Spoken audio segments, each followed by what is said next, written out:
Ready, Marty? Okay. Good morning, everyone. Welcome to the IFF Responding to Renewable Energies workshop. It's a 2-day workshop.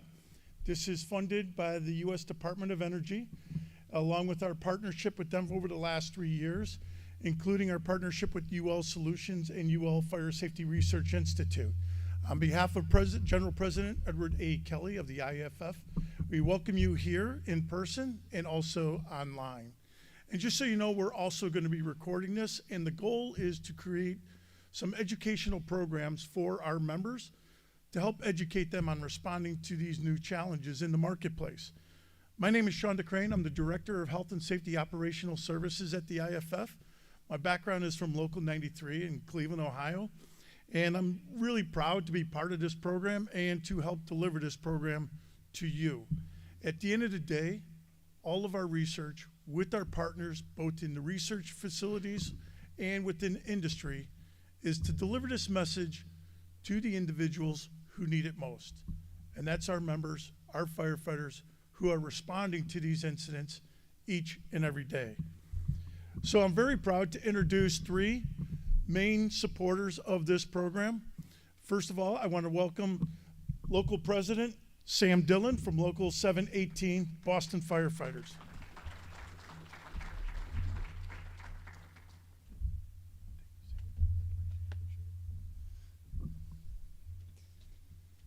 Good morning, everyone. Brothers and sisters, welcome to Florian Hall, the very proud home of Boston Firefighters, IAFF, Local 718. As president of 718, it's my privilege to welcome you to our home, City of Boston. First and foremost, I want to highlight and commend the efforts of Brother Phil Tomorrow and the entire IAFF team for putting together this expansive and essential training package. I would also like to extend our appreciation to Brother Rich McKinnon, President of the Professional Firefighters of Massachusetts, District Vice President Jay Colbert, representing District 3 of the IAFF, and the leadership of General Secretary Treasurer Frank Lima and General President Ed Kelly for placing the necessary importance on the mission of training our union leaders and our members to be readily equipped to confront and respond to the ever-changing and evolving dangers of the fire service today. As union leaders, it is our responsibility to advocate for our members. That advocacy should not end at the bargaining table or in the political arena. It must extend to confronting the daily risks and challenges our members face during their tours of duty. And this training seminar is a testament to our commitment to keeping not only our members safe, but most importantly, the general public that we are sworn to serve and protect. The challenges surrounding renewable energy, lithium-ion batteries, and the constant threat of occupational cancer, illness, and injury are very real and very present dangers to our members. As times change and technology advances, so do the risks that our members are forced to confront. As we all know full well, it would be negligent on our part to rely solely on municipal government and departmental administration to lean in and do what is necessary to safeguard and protect our members, their livelihoods, and their families. That's where it is incumbent on us as union leaders and fellow firefighters to stand up and attend training and seminars like this. We're joined today by firefighter union leaders from across the International. Many of you have traveled a long way to be here today to educate yourselves so that you can return home and arm your respective memberships with the training and tools they need to fight, serve, and survive. You came to Boston to sharpen the knife, and it is my honor to have you in our home, Florian Hall of Local 718, here today. I know that you will enjoy your stay, and I look forward to seeing you and your respective delegations come August when we host the IAFF convention. Brothers and sisters, welcome to Boston. It's my honor to serve you.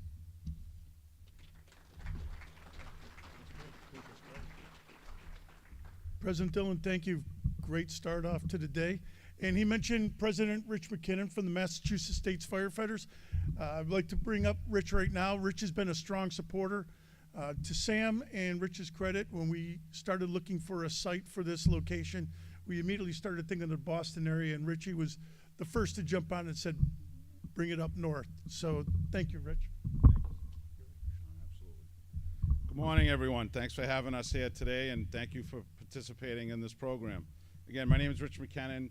I have the honor of representing the over 12,000 firefighters across Massachusetts in the PFFM. And this is our home base for a lot of our events and trainings that we have throughout the PFFM. And I'm honored to stand here before you. You know, Sam hit on a lot of what we do as union leaders. And we can do our job as union leaders in protecting our contract, providing benefits. But if the safety aspect of that isn't along with it, those mean nothing. Because if you're hurt, or if you're worse, dead, doing this job, which we all know the dangers that we face, those benefits don't mean a lot. So we're honored to be able to provide this training for you. I know in talking with a lot of our locals here in Massachusetts, these are things that they're facing out in the field every day. We're honored to have members from DFS and FCAM here. We work well, prioritizing our firefighters and keeping them safe and healthy. So have a good week. If you need anything from us, we'll be around. Just don't be afraid to reach out. Thank you.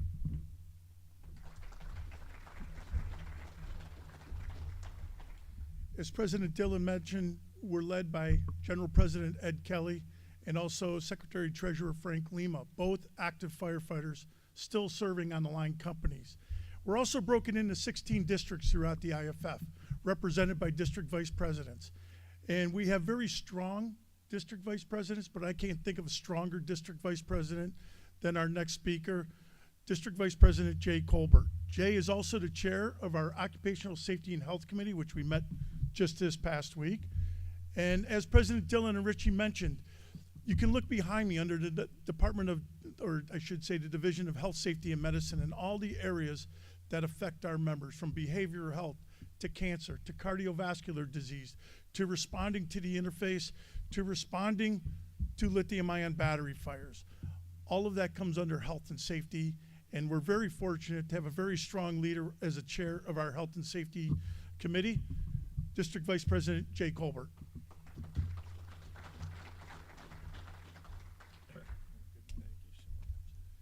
Thank you, Sean, and welcome everybody to the 3rd District. Let me start off by saying Sean's humility is appealing. He said when he got up here, you know, my background is Local 93. It's a little more extensive than that. He was deputy of operations. He was in charge of training. He was a battalion chief. He retired from the Cleveland Fire Department and worked at UL. He's always responsible for a lot of our partnership with UL, and a lot of that partnership is going to be seen here today. So your humility is very gratifying to see, Sean, but you know, your track record and extensive backgrounds in health and safety is the reason why he's our IAFF Health and Safety Director of Operations, Sean, and kudos to you. I'd also be remiss if I didn't mention my good buddy Tommy Flam from Local 2, who's been the IAFF director of the Burn Foundation for going on 10 years now, Tom, right? 12. Wow, time flies when you're having a blast, Tom. Congratulations. Tom is nearing the end of the line, and we're going to probably celebrate Tom's retirement sometime in the next 5 years. I don't know when, but you know, he retired from Local 2. Great career track record, Tom. Thank you for everything you've done for the Burn Foundation and bringing a lot of enlightenment to that Burn Foundation. I also like to give a shout out to my 3rd District Coordinator for the IAFF Burn Foundation, Phil Tamaro. Phil's been a 30-plus year lieutenant on the Bill Ricker Fire Department just north of here. He is the only IAFF 3rd District Burn Coordinator that we've ever had. He's been there since the inception, I believe, in 2009. And Phil, thank you for everything you've done for the local Burn Foundation, for the international, and I know Phil's going to be around for a very, very long time. Also, as the 3rd District, we're very proud. We're very proud of our international General President, Ed Kelly, who comes from this local. But around the 3rd District, we've got a proud set of state presidents, and 4 of them are in attendance here today. I see Michael Scott, the president of Maine, Pete Brown, the president of Connecticut, Chris Doobie, the president of Vermont. I see Bill Cabral, our secretary-treasurer here in Mass, my state president, Rich McKinnon. I'm on Niket, vice president from the Rice after Rhode Island. We've got all of our 6 states represented here today. And, you know, that shows the importance of this type of seminar. This business we're in is ever evolving. We've been evolving since 1918 with this union, and every one of the forefront of safety measures that have been passed in the past 106, going on 107 years, is due to this organization, the International Association of Firefighters. We're the preeminent organization for protecting guys who do this job, and we're proud of that. You know, the alliance we're going to have here today, basically taking on some of these things you see on the board behind me, is because of our initiative. Our general president has made it a preeminent marquee of his administration to take on the cancer in the fire service. And one of the key ways we're taking on that is through the PFAS and removing the PFAS from our gear. That is been underway now for 1.5 years in the court system just south of here in Norfolk County, where we sued the NFPA for their regulatory process. And we needlessly wrapping ourselves in gear that is doing us harm.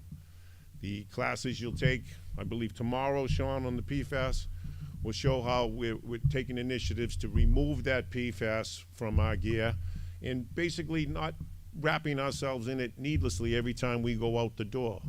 We are a preeminent organization in new technologies. Sean had mentioned the emerging technologies in commercial and home energy-based storages. These things are in our lives and they're not going away. What you guys are gonna undertake in the next couple of days is cutting edge. And you guys can go back to wherever departments and states you come from and spread the word. This job isn't a hobby. You can get killed doing this job.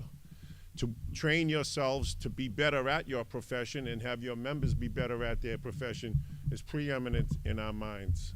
So I'd like you to enjoy your stay in Boston, enjoy your stay in Florian Hall, and please, if you guys do need anything, reach out to myself, Richie, or Sam. We're at your beck and call. Thank you, gentlemen and ladies.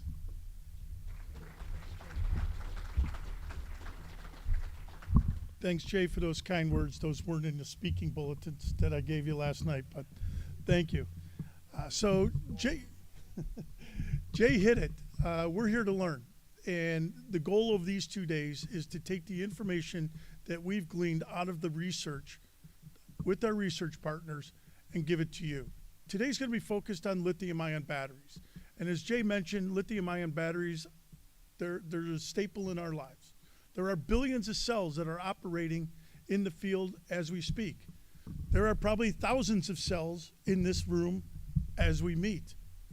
That doesn't mean it's inherently dangerous.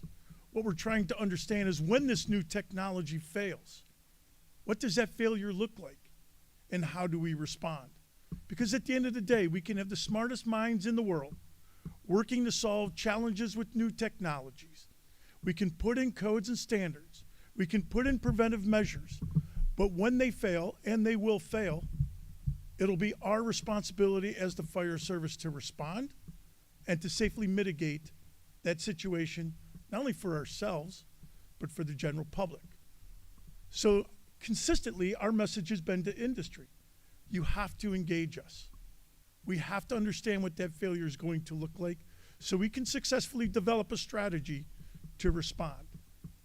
And now this is our attempt to share that information with you. So we're going to focus on lithium-ion batteries today. We're going to start from the beginning, right? We asked our first speaker to come up. He's been involved from the beginning and to give us where did we start at?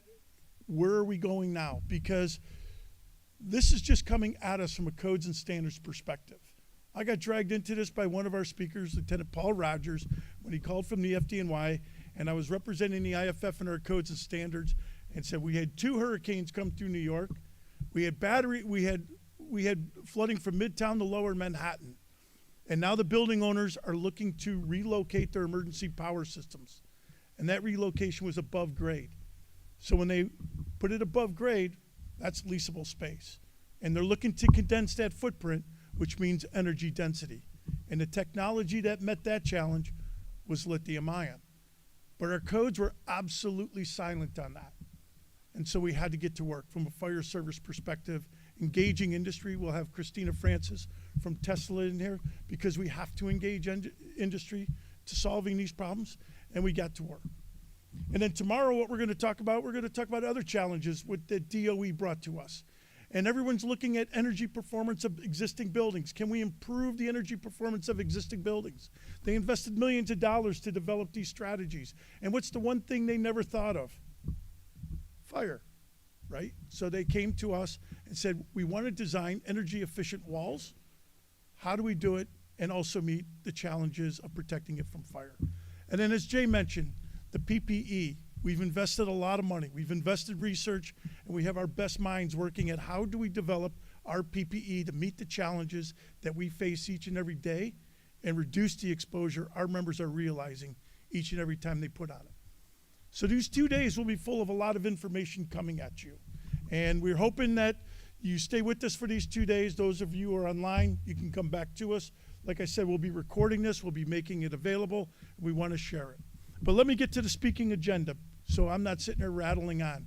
As I mentioned, our first speaker was involved with this issue from the very beginning. In fact, when I started getting involved in the codes process, it was all on free beer and a dare, but that's a different story for a different day.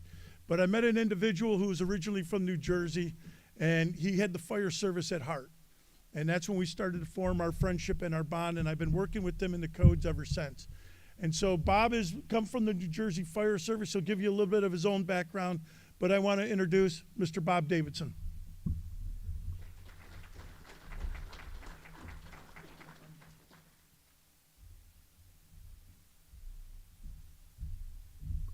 Good morning. So what I'm going to talk about is a little the code history, where we were, which was inadequate for what we're dealing with today, and how we can get to new code language. That's one of the challenges we have around the country is I'm on an old code. This is a new hazard my code doesn't provide for. How do I get to that new language? A little bit about myself. I did 35 years. I did everything, fire, police, EMS, OEM. In fact, my last 10 years of my career, I was actually all 4 of those in a jurisdiction with responsibilities. 42 years as an instructor, 35 as a code consultant, both sitting on committees and acting as a consultant, working with committees. 32 years of code committee work and then 11 years as an IFF member before retiring. I had an early start. My father was in the fire service, so growing up, everything was fire service. My future was preordained. And then, of course, you always get one of those fires near the end of your career, but that's a long story you can ask me about over drinks. Full disclosure, because of my consulting work, both my current firm and the new partnership I have with Michael Bryan out of Michigan, get a chance to work with a lot of the battery industry, all right, from cell manufacturing all the way through to recycling, and which helps us with the code writing, the needs, et cetera. And we've got a growing list of HJs where we actually do special expert work for HJs. In some cases, they hire us as their ESS plan reviewers. In other cases, they pull us into complicated jobs, and that we're working for them, but we're being paid for by the applicant because Chapter 1 codes give that provision. This is just some of the committees I'm on now that deals with battery issues. A couple more got added the last 2 weeks. But my code development work goes back to New Jersey State Fire Safety Commission Code Advisory Council. It goes back to 1992 when I got on that. I'm still on that, even though I've lived out of state for the last 14 years. They asked me to stay on it and participate with that and with their subcommittees. So this is what we were used to. legacy battery systems, all right? So we're talking about stationary battery systems. They're sitting there in case we need them, all right? They're not cycling like energy storage systems, and that's one of the key differences, all right, of the stress on the cells. But this is what we had for years in the codes. So we started with the 1997 Uniform Fire Code out in the West Coast.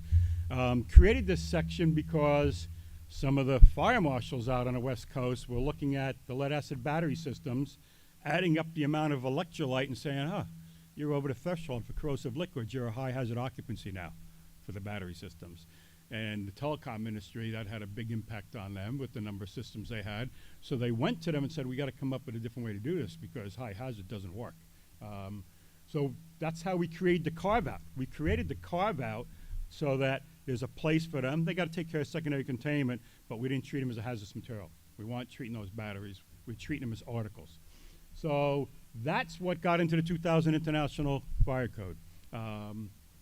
Out of the 3 legacy codes that were in existence at the time between the organizations, 2 of them were just maintenance codes, but the West Coast Fire Code, actually that's a construction code / maintenance code. And they showed up to vote. They showed up with the number of votes they needed during the adoption process. They were organized. They all voted the same. You know, we used to laugh. We watched them stand up, stand down, but guess what? The International Fire Code is based on that Uniform Fire Code. You know, coming from Jersey, I can tell you that we weren't that organized. We'd get up and vote, and then my buddy would stand up and vote against me. See, I canceled your vote, right? Well, California won because they were more organized.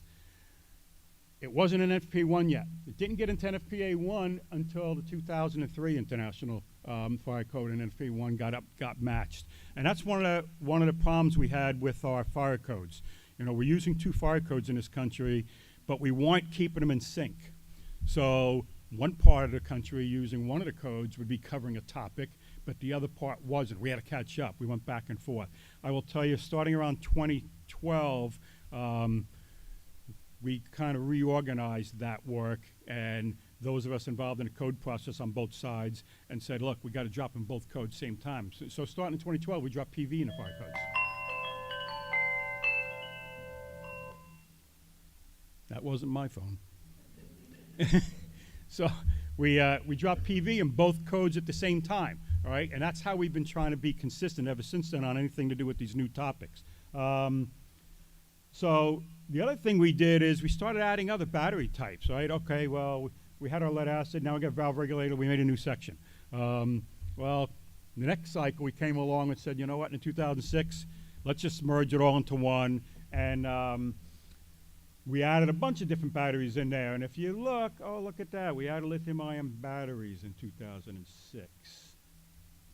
So here's the thing about that, and it's a key, really key to understand, is we still have many jurisdictions on a 2015 or earlier code, which means all they have is a stationary battery language. They don't have anything for ESS.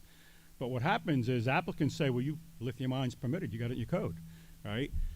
We put that in there for stationary batteries, all right? That means they're not being cycled like we do ESS. So that's the first difference. The second thing I'm going to point out to you, because I was on a committee at the time, is that when lithium-ion batteries went into the code in 2006, this proposal and the testimony on the floor was, 1, low maintenance, right? They're maintenance-free, practically maintenance-free, which is why the industry wanted to go to them compared to lead acid. And 2, they're so safe, they don't go to thermal runaway. That's the record. And by the way, this history I'm doing here, there's a whole appendix in NFPA 855 on it that I put together, we put in there, and we include that, and we included the language. The only thing that's not in there is who actually proposed that, because that industry reps, you know, can't you take that out? Do you have to tell everybody what it wants to put it in? We're like, well, it's a matter of public record. The telecom industry put it in there, right? So we know now that's not factual. We know they can go to thermal runaway and give us a problem, right? So if somebody's working on an old code language, somebody says, well, you already recognize it, not for the purpose you want, and by the way, we now know that was on false pretenses. So it just didn't work. NFPA 1, no changes, all right? They didn't pick up all that in that edition, because that was back before we paid attention to keeping them both up, all right? 2009, pretty much no changes. NFPA 1 took in the new language, the new provisions, all right? Lithium metal polymer, we added that to both codes. I will tell you that nobody was making them. but somebody wanted to make them, so we added them. We actually now, for the first time, have a company that's actually developing a lithium sulfur polymer cell, all right? First company to get it to the point where they're actually able to do a pilot line, because there's a lot of great ideas in the battery world out there. If you read the trade journals, everybody's got a new battery, everybody's got a new battery, everybody's got a new cell type. Okay, but it works good at that research level, but can you actually scale it up to actually do a pilot plant? And then can you actually effectively manufacture them? And there's two rules they have to meet. One is energy density, and the other one is cost, right? So there's a lot of great ideas. Well, we do have a lithium metal battery coming out now. Then we had changes to the International Building Code. It's a little nuanced, and a lot of people didn't pick up on it, but what happened was with the 2009, we have a thing called incidental uses. And battery storage rooms were incidental uses, which means they had to be separated, either 1 hour, 2 hour construction based on the occupancy of the building, all right? There was no limit to an incidental use. So I can show you buildings probably in this city where the entire floor is batteries, right? The entire floor is a mechanical equipment room, all right? Because there was no limit in the history of the code. And in the 2009 code, a consultant came along and reorganized Chapter 3, and suddenly incidental uses, accessory uses got mixed together. Accessory uses limited 10%, and now everything had a 10% limit. Which when we were developing 855, we were talking about this impact, and the telecom industries, when did that get changed in the code? Because we've got entire floors of battery storage, right? We said, well, 2009, if you weren't paying attention, it just kind of happened. So we come along, right? Nothing really went on in that 2012 to 2015. They're still stationary storage battery systems. They're not ESS, right, as far as the code is concerned. It wasn't until 2018 that we actually put ESS language in both NFPA 1 and the IFC. Both at the same time. I'll be the first one to admit, we developed it without a lot of knowledge. That first set of rules before NFPA 55, a lot of knowledge, and we didn't have a lot of industry participating at all in the process, right? In fact, Tesla was the only industry, when somebody called them up thinking, well, Tesla's not gonna like this, called in Tesla, well, the Tesla people got involved, like, no, this is the right thing to do. You need this in the code. This stuff can be a hazard. There is cheap stuff out there. You need to put this in your code. So we had them working with us, right? But we still didn't capture everything what we needed to do, right? And recognition of the hazard for lithium-ion batteries. So when you look at the codes, if you have anything prior to from 2015 or earlier, you don't have the code language in there. That language doesn't apply to these battery systems. It was never intended to apply. You need to grab the language from someplace else. So with our 2018 codes, we got done with those, and we went right to work on 855 for the energy storage systems. We call them electrical energy storage systems because we have other types of energy storage systems covered in the codes in 855 that are not electrical as far as the energy source. Mechanical, for example, all right? And we got rid of that incidental use item in the building code. We took it out of there, and we just said in the fire code in 855, it's got to be 2 hour construction. Because what we couldn't figure out was, why is it 1 hour if it's, say, a business building, but it's 2 hours if it's residential? If we need 2 hours to keep it in the box, why do we give it a 1 hour and another occupancy? Because that rating's supposed to be based on how long this fire has to stay in a box.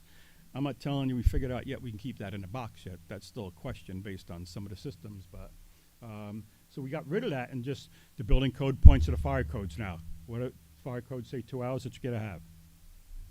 So this is the code development work we were doing, all right? For those that are involved in the code process, this has been our schedule ever since June of 2015. It's been nonstop between the fire codes and between NFPA 55. With NFPA 1, I'm a member of that committee as well. With NFPA 1, it's actually an extract of 855. So the core of the work goes on 855.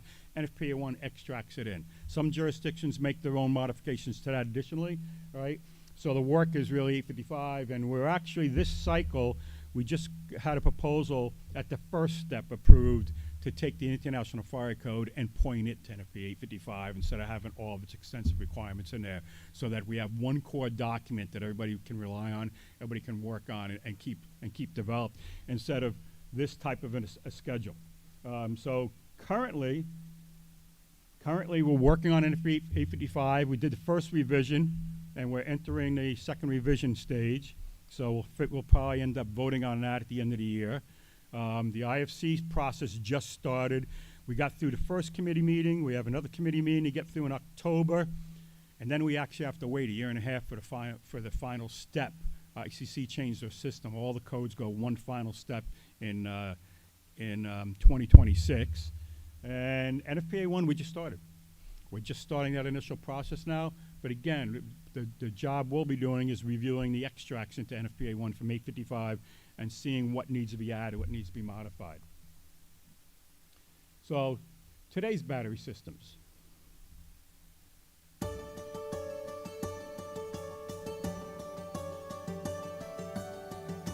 The Edward Sanborn Solar Storage Project is located in Kern County, Southern California. It is one of the largest projects of its type in the country. It can produce up to 1,300 megawatts of energy onto the grid. This includes 807 megawatts of solar and 971 megawatts of energy storage. It has nearly 2 million solar panels made by First Solar.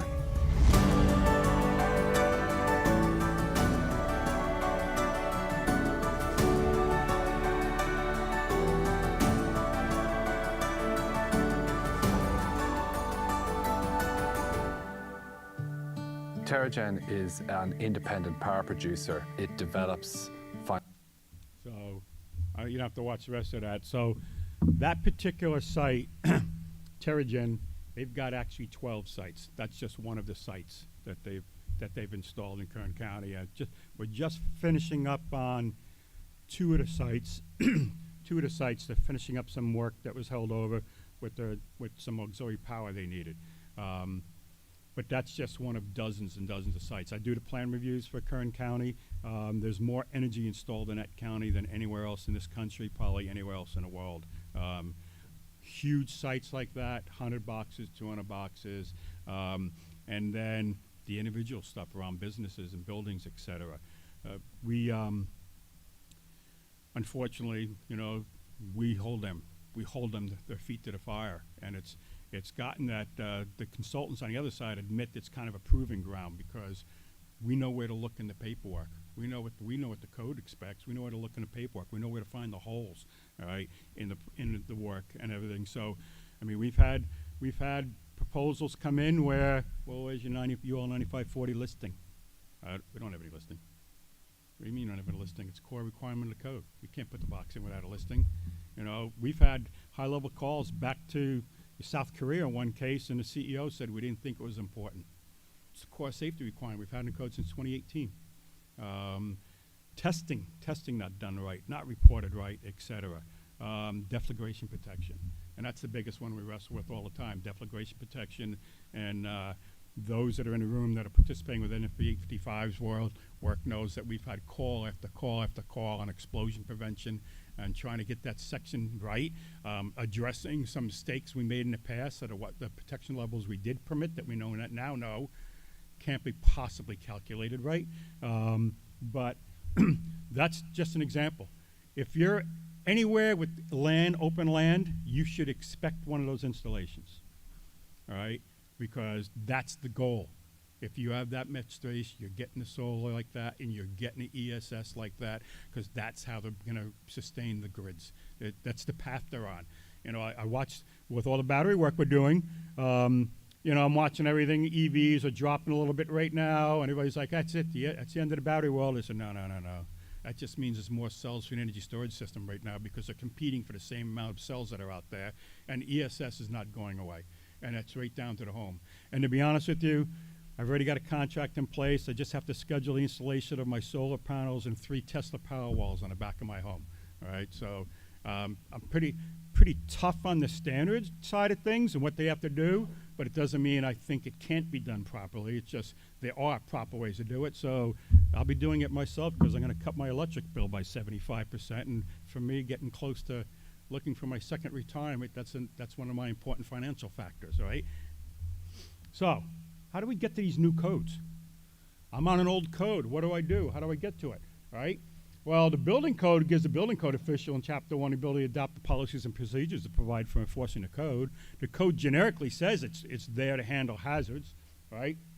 For fire prevention, it relies on the fire code. So in a state like Massachusetts, that's a Massachusetts State Fire Code, which is based on NFPA 1. And in New Jersey, it's the International Fire Code is what they use along with it, right? So, but the fire code for hazards of fire and explosion, because the way the I codes are set up is the building code relies on the fire code for construction on certain items, right? It's not just there for maintenance, all right? Some states change how they adopt it and put all that. Virginia, the building code official handles everything. So anything construction related has been moved into the building code, some of it taken out of the fire code, and then their fire code is just a maintenance document, which is how they had it on the BOCA, and they wanted to keep that, all right? But the linkage is there, all right?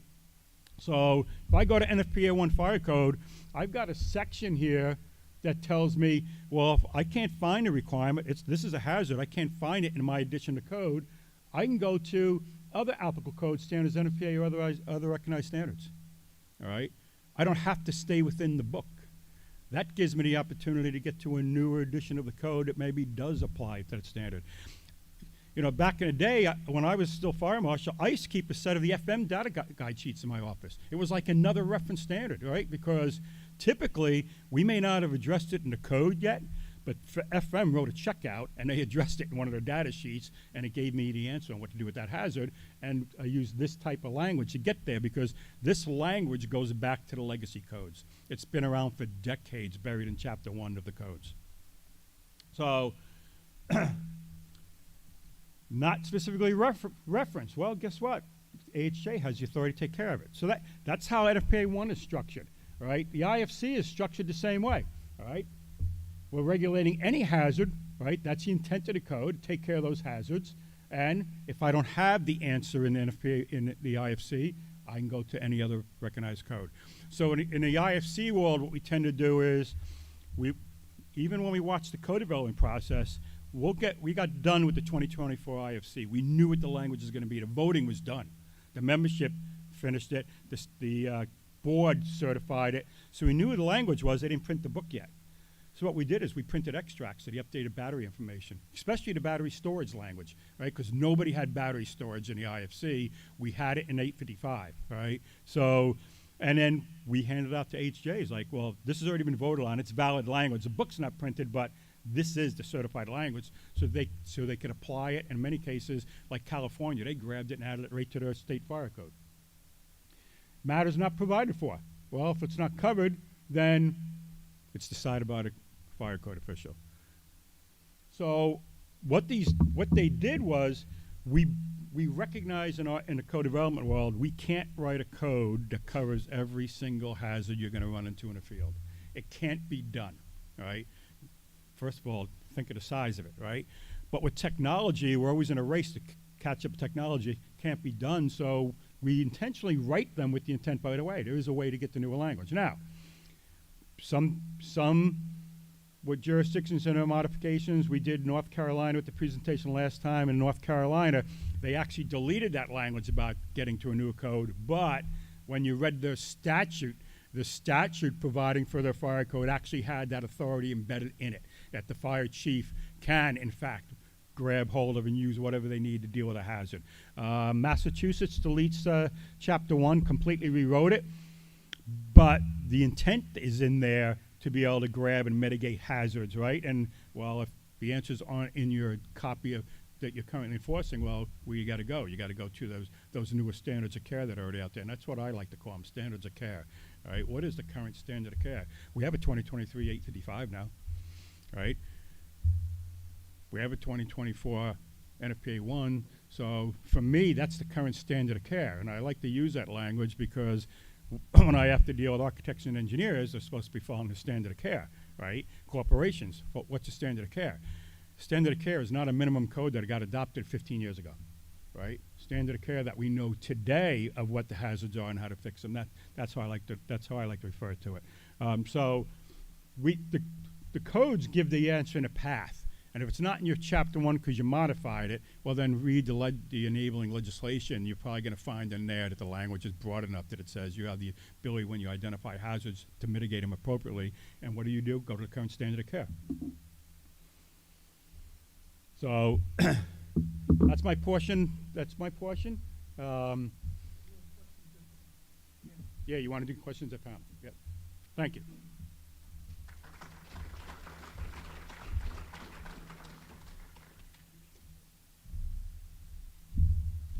Thank you, Robert. And people will go, codes and standards. Wow, codes and, oh, you're next, okay. Codes and standards is pretty boring stuff. And it can be dry, right? But codes and standards are what base our work environment. If you think about it, from a fire service perspective, our fire station is only a staging area. Where we go, where we respond, where we operate, that's our work environment. And our work environment is defined by the standards and the codes. They define how they're designed, they're built, and they're maintained. So for us to affect or impact our work environment, we have to be involved in these codes and standards.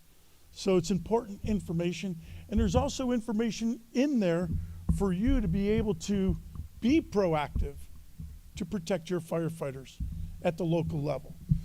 So our next presenter, Paulie, or it's going to be Hunter, right? We flipped the order. We talked about technology. We talked about the value of technology, and that technology will and has failed. And that failure has consequences. Our next speaker suffered or experienced the consequences of failure of this technology. And I remember after this incident occurred, myself, Dr. Steve Kerber, Dr. Mark McKinnon from FSRI, traveled down to Surprise, Arizona to meet with the crew that had responded to the failure of an energy storage system. And this incident occurred in April. We were able to get down there in October to meet with the crew to conduct an incident investigation and report. And we first met the crew, we had one question. I should say they had one question for us. Why are you here? And Steve and I were able to tell them, we're here to tell your story. And the first statement out of our next speaker, Hunter Clare's mouth was, no brother or sister firefighter needs to go through, needs to experience what we experienced. He was still having headaches from his injuries 6 months later, 8 months later.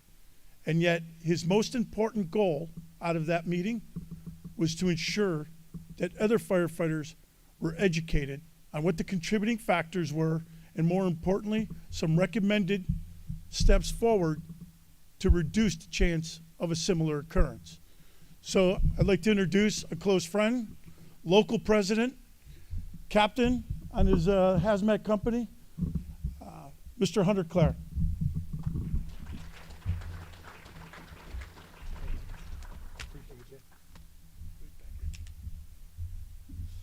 Good morning. Sorry, can you all hear me? Good morning. I'm the short guy. And I just want to start out before we get to this. First off, thank you to 3rd District DVP Colbert for having myself, Local 718 for having us, the home of the GP.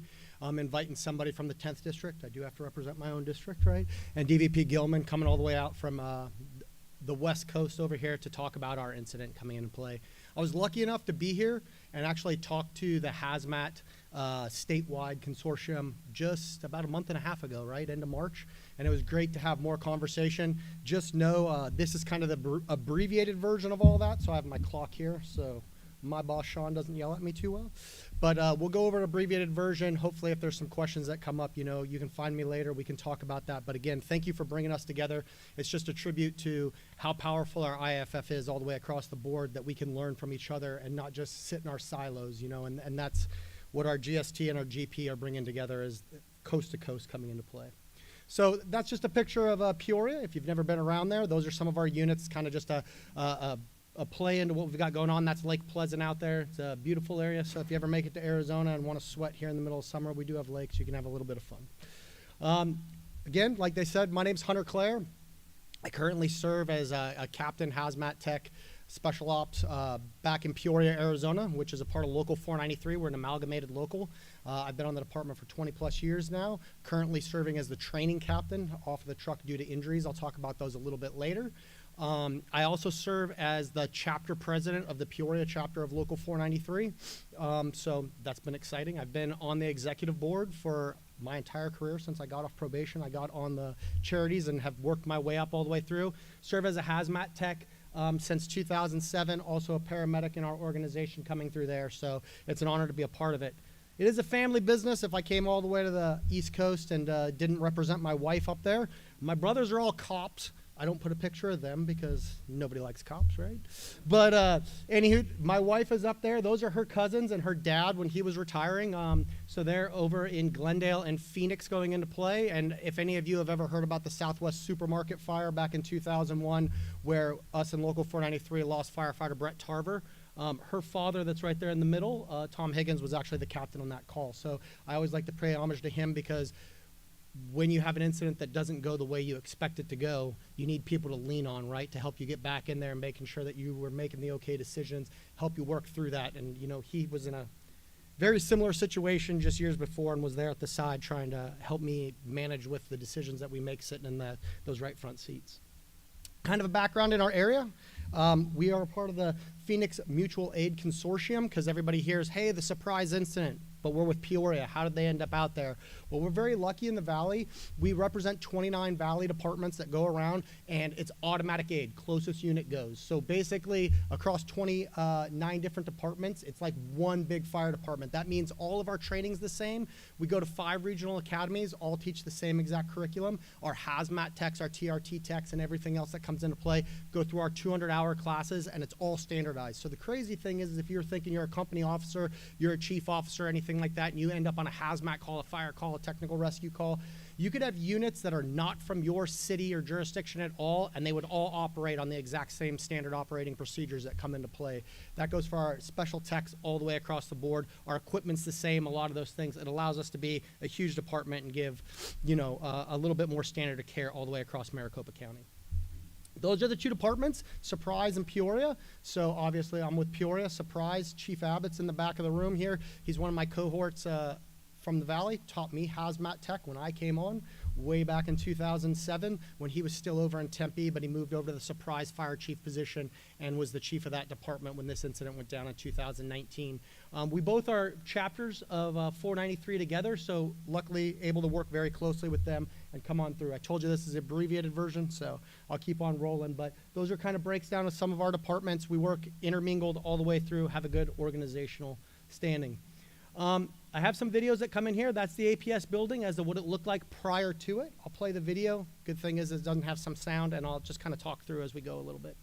I kind of mismatched this together from some footage that I found after the fact, and actually the video at the end I hadn't seen until just a couple months ago, but this is the inside of the building. We always have lots of people asking us what it looked like. It was basically a storage container. You can see that's the decommissioning of the buildings or the batteries after the explosion that would come on.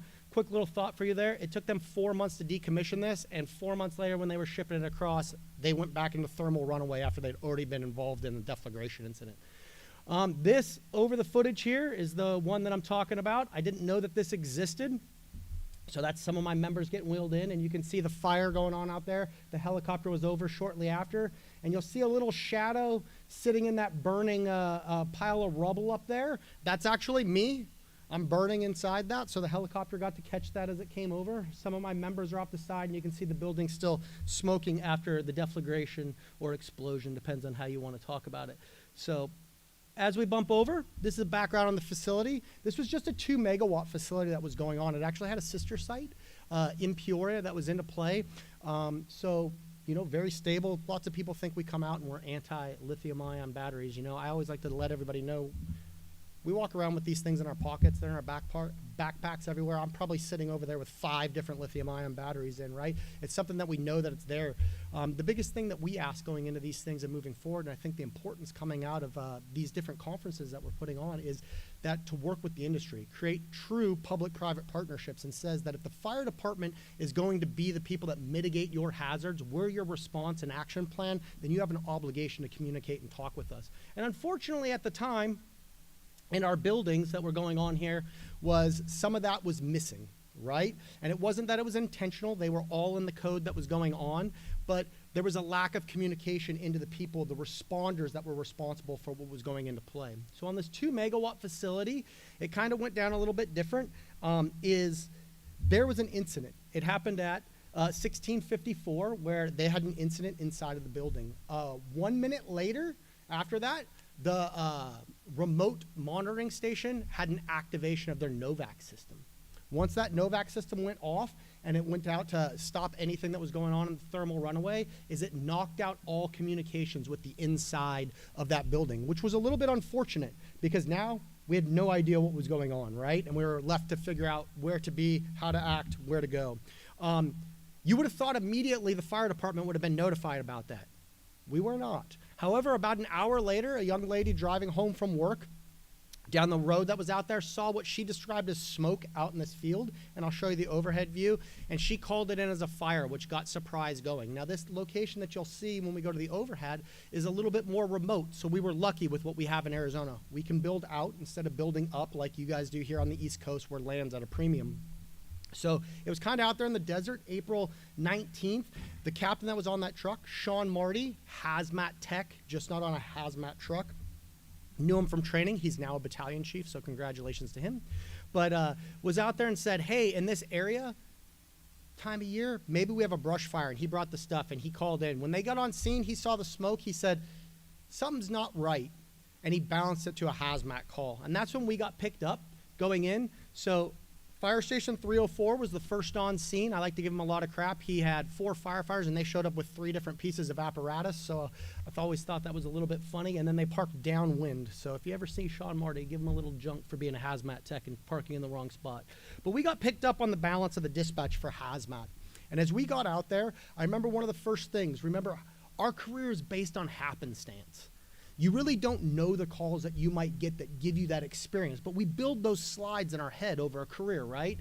And just so happens that over my career, I was a black cloud of really bad electrical style calls that were going on, or battery oriented ones. And without being able to get into all those, I just had a lot of slides and just happened to be either the captain or on the crew or the hazmat team that was ending up on these fires that were continually going on in the valley that involved different types of energy systems or lithium-ion batteries. So by default, I think I probably had some of the most experience going in on this call. And one of the first things that came out is we thought that this was tied to the transmission station. So we were talking about the potential hazards that we had with the transmission boxes being on fire, maybe moving and migrating to the buildings next door. Shortly en route, Captain Marty had come on and said, hey, this appears to be in the building next to it, and it's an energy storage facility. And immediately I looked at my crew and I said, hey, if this is lithium-ion batteries inside there, we have the worry of a possible explosion going on. So that was the very first time that I had talked about the potential of this building being able to pop on us, right? And just like we go into fire calls, we always know that there's a chance that a roof can collapse, but as long as our tactics and everything is going the right direction, that moves from being at the top of our worry point down on the list. That was kind of the same thing that happened throughout this call as we went with explosion, but it was always on our mind, and that's always been something that we've been challenged on, like we just blew that off, but that was not the case. So our response time, we got out there. This is the overall area. You can see, unlike how you guys are here, we're a little bit lucky. Really, across the streets is school, but you can see overall where that facility is, a lot of desert. The only thing I had to worry about closing down if this incident got bigger was a major thoroughfare to get us home, which would have pissed a few people off because I think it's about an hour go around to bypass this at the time. As we get in a little closer, you can actually see the surprise McMicken building that's right down there behind those areas. So as we come in, that's another picture. And this is what we talk about. Is when they had pulled permits, the only permit that had been pulled on this building, because it was not a permanent structure, it was a type of shipping style container as the build out of it was that piece of concrete right there that the building was placed onto. So that means when the responders showed up, we knew zero about what was stored in this building, what was going on with it, and where we were going. The lucky thing is the workers that had shown up there, they were great. They were trying to help us as much as they possibly could. They were just very limited on their knowledge that they had going into place. They didn't have any special equipment. They didn't have an emergency management plan. They had a lot of things that were missing. But the one question they continued to ask over and over was, hey, when can we get our building back? When can we get inside there to see what's going on, right? And the way that I compare it is it's a lot like when we get a fire call, right? You'll just come out getting done fighting the fire. It's got the knockdown. You're still off-gassing on your turnouts, and what's the first thing that the homeowner asks you? Hey, when can we get inside of our house to get stuff? And you turn back around and you go, your house is still smoldering and you want to get inside? That's a lot like these workers were. They just needed to know what was going on. They had those pushes going into play. So that's where we were left with our area. We all know that we'll lay it on the line for people, but for a building, we're going to risk a little bit. Our problem was, in the position that we got placed into, was that we knew that those workers were wanting to get inside there. And over the next 3 hours, that's what we were left with as we were deciding and going into play. Now, lots of people describe this as smoke that was going on, but it wasn't. It was a cloud. The first thing that we noticed when we got on to scene was we had this building. It was about the size of a Connex box. You can see on this front edge here, there's 4 AC units. There was a matching 4 AC units on the other side. So if you're in Arizona in a Connex box size thing, right, where it gets to be like the devil's furnace, and you have 8 AC units in a building like that, you know that they're trying to dissipate a lot of heat that were going on. But what happens when a system goes offline? Those systems get stopped at the same time, right, to keep in. So now we had this heat that was potentially trapped inside. We were always also dealing with potential stranded energy, because when they pull a system offline, no more power is going in, but no more power is getting out either. So we not only had a potential thermal runaway, but we had that stranded energy as we moved through. These are some of the meters that we use, so you guys can see. I'm not going to get into all the facts again of what we had going on, because I want to talk about another call here on the abbreviation of this. But ultimately, if you get a chance, reach out. We'll tell you all the readings that we had, but we were looking for different things going into play. But we did have elevated levels, so you guys know, of hydrogen cyanide, CO, and we were trying to locate the hydrogen gas that we had going into play. And for all my hazmat nerds that are out there in the world watching with me, we all realize that hydrogen has a cross sensitivity with a lot of our CO sensors, right? So as somebody beat into my head when I was a younger man in hazmat, right, was absent of evidence is not evidence of absence. Do you guys get what I'm saying? It just means that we might not have a meter that can read something, or we're not sure where we are on that cross-contamination. So that's the cloud. Remember, this cloud doesn't move like normal smoke, and everybody says, let it burn. Well, obviously, if things burn, that's the easy point. It's eating this stuff up. But the problems that we have with these lithium-ion battery incidents is what happens when they're not burning. What happens when we're dealing with something that's just in runaway and it's producing that toxic concoction, or as some of our friends over at FSRI have dubbed it, right, Adam, is Uber fuel. And I always love that, because it makes it burn even hotter, even better, even all the things that we hate in the fire service that are going into play. But we had that cloud, and that cloud lasted for the entirety of the incident that we had going on.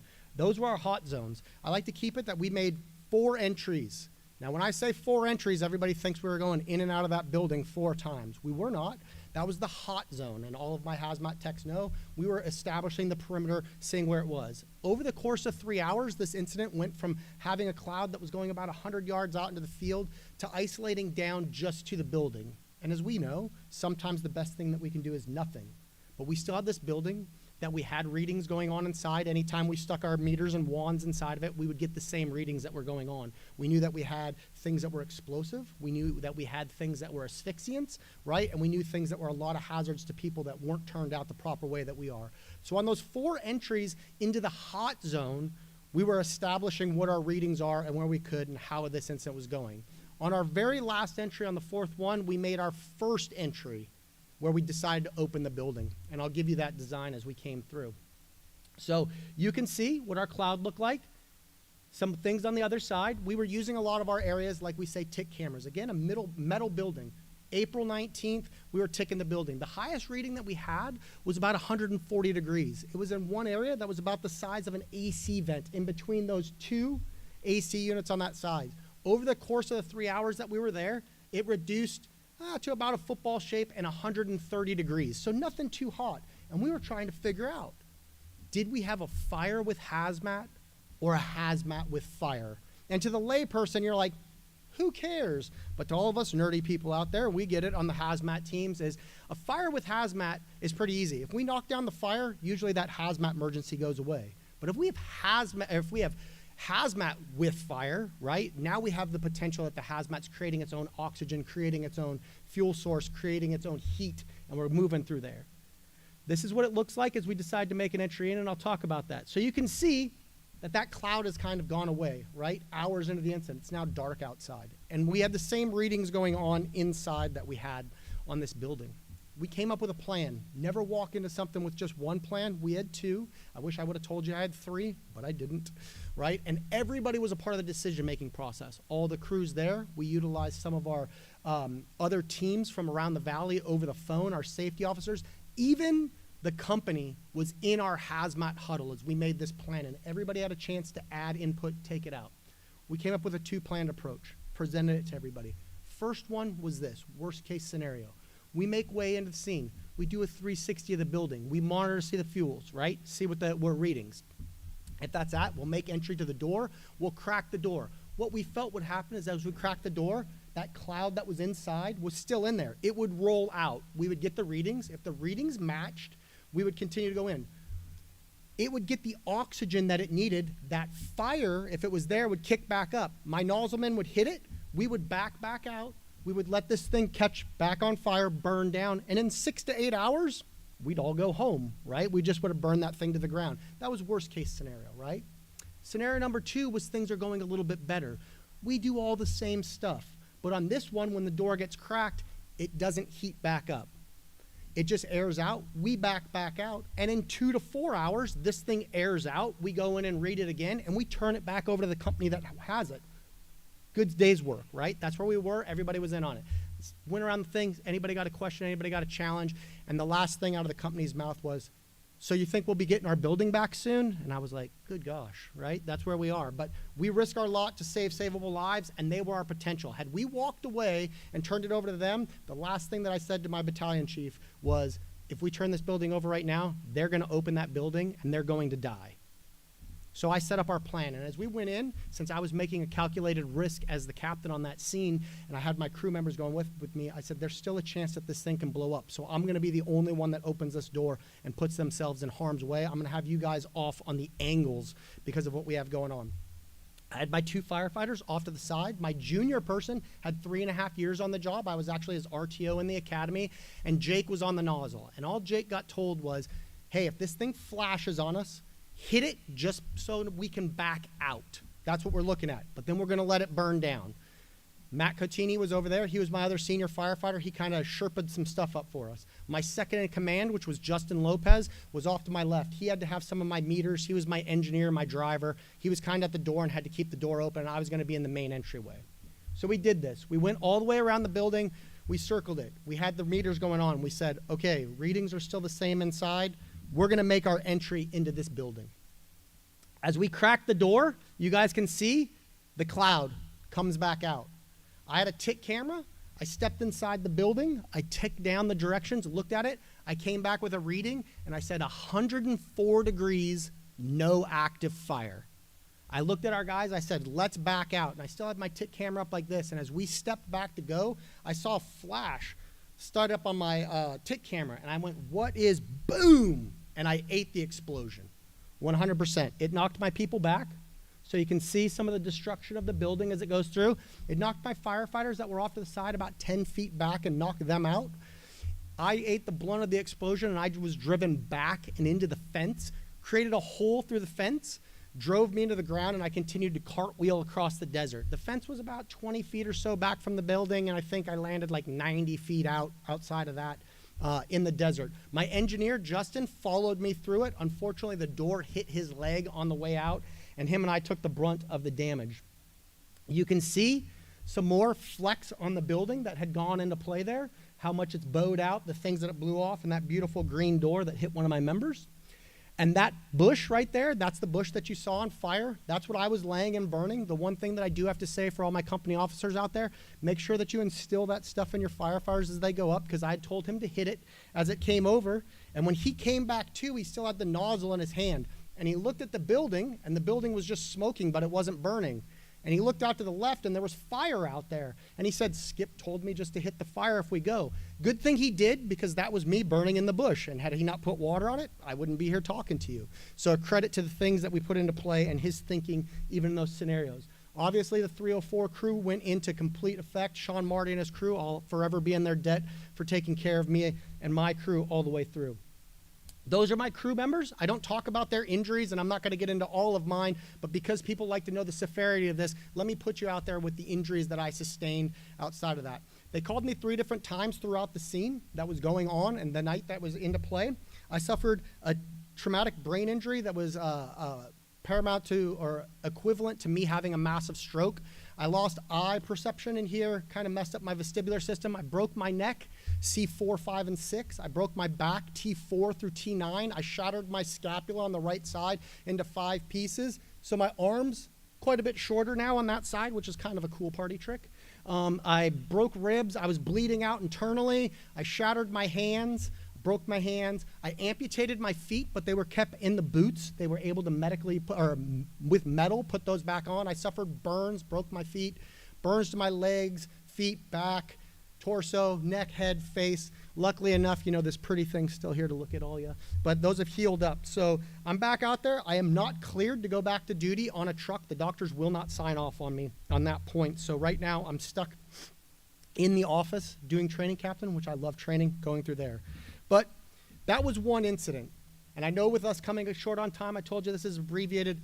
You would have thought we learned, and we had lots of conversations, and we have these older buildings going on that still exist out there. I will say that the companies have come out with these cabinet styles and made it a lot safer for us, right? Because we're not having to go into buildings, but the older ones still exist.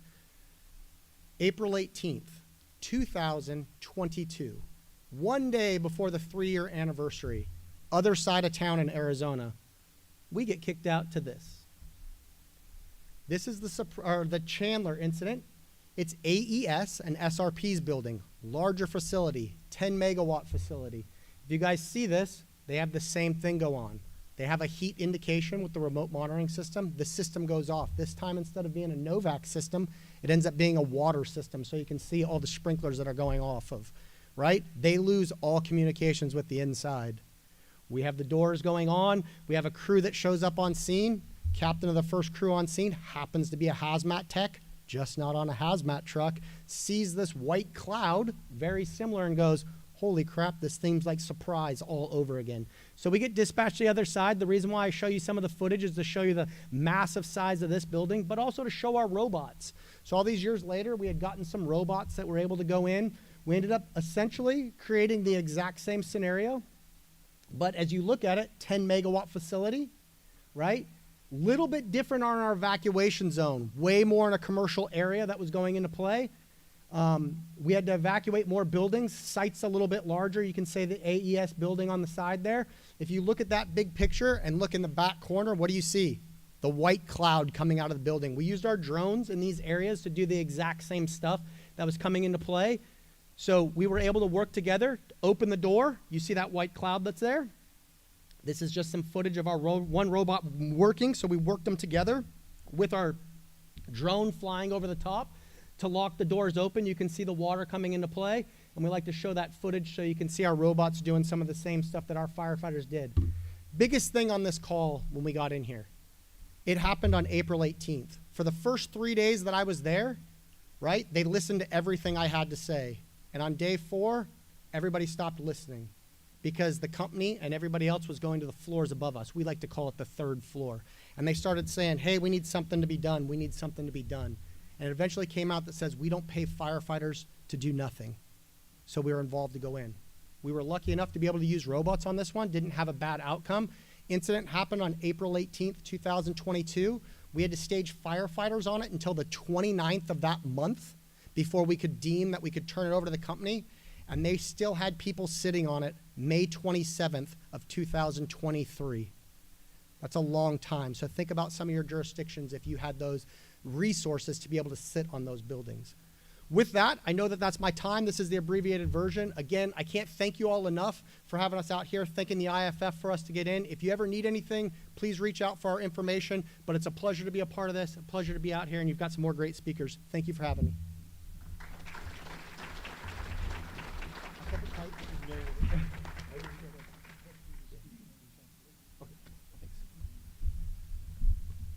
Thank you, Hunter. You can see why I admire him so much. And he talks about his incidents so others can learn. But you know, technology fails. Every product fails. But a double failure would be for us not to learn from that failure and to initiate changes in our codes and standards and our testing standards to address the lessons that we're learning.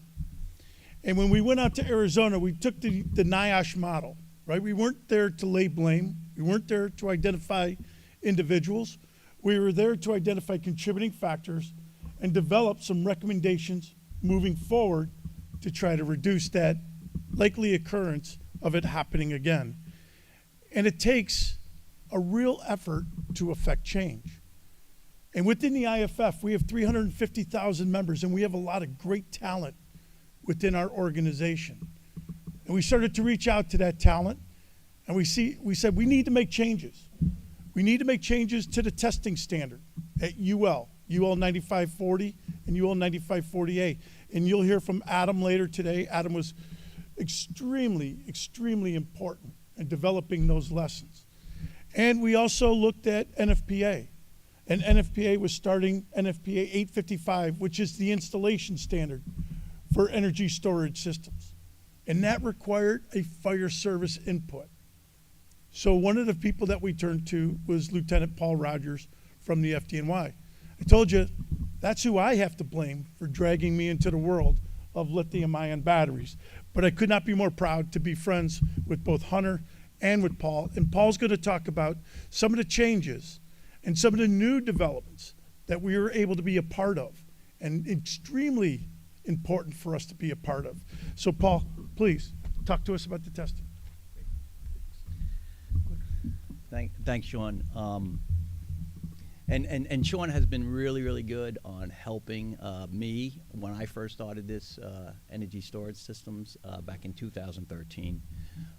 But first, let me tell you a little bit about myself. I am retired from the New York City Fire Department, where we were looking at these battery energy storage systems, going into high-rise buildings at the time. We had a lot of help from people like UL and the NFPA and other partners to try to look at this so we could get these things in there. But there was a big concern on putting them indoors at that particular time. So the battery energy storage systems, as I said before, as Sean had said and had Bob had said, the codes were not there. When we were looking at this in New York City, we realized that there was some serious issues that we needed to look at. And one of the things was knowing how these things fail and what's the hazards that presented. Because if we didn't know how they failed and what's the hazards, how are we going to protect against them? And that's what we started to do at that particular time. When people first came into the New York City Fire Department, they said that these lithium-ion batteries did not go on fire. So we said, well, guess what? Put them on fire. We smiled first. We said, you know, get them and put them on fire. And then sure enough, once they failed them, we realized that we had some serious issues that we needed to take a look at. Again, looking back at the codes and standards that Bob mentioned before, they really didn't address it. Matter of fact, they didn't even say that lithium-ion batteries went into thermal runaway. So we knew that that was wrong. And also we were dealing with the hoverboards. If you remember, the hoverboards were actually going on fire at that particular time. And we knew that the batteries did go on fire. So with that being said, just so you know, I represent the IFF on 855. Sean and I also partner up on 855. But this is one of the first times that I really started to get deep into the codes and standards. I was a hazardous material lieutenant in the FDNY, so I had a little bit about codes and standards, but it was really more about the PPE side. It really wasn't about the fire protection side. And when we started to put our codes and standards together in New York City, the one thing that we really focused on is the operations. We wanted to make sure that the operations people were protected. And that's what we did also in 855 and in the International Fire Code. One of the ways that we were able to get there is through what we call large-scale fire testing. And this was something that we looked at in New York City when people came in. We said, okay, we can protect against it, but we want to go even further. We want to actually have you test your batteries, destroy your batteries, and we want to see the results of them. And this was the evolution of UL 9540A. This is what they call large-scale fire testing. It is in 855. It points to that, and it is very, very technical work. And what I'm seeing now is a lot of people that are looking at these battery energy storage coming into their particular area don't know how to interpret the UL 9540A data. And we'll get into a little bit on UL 9540A. But so you know, we'll start off with UL 9540 first, and that's what they call a listing. I didn't really understand listings when I first started this energy storage stuff, but then the way it was explained to me is a listing is basically something that you have on a product.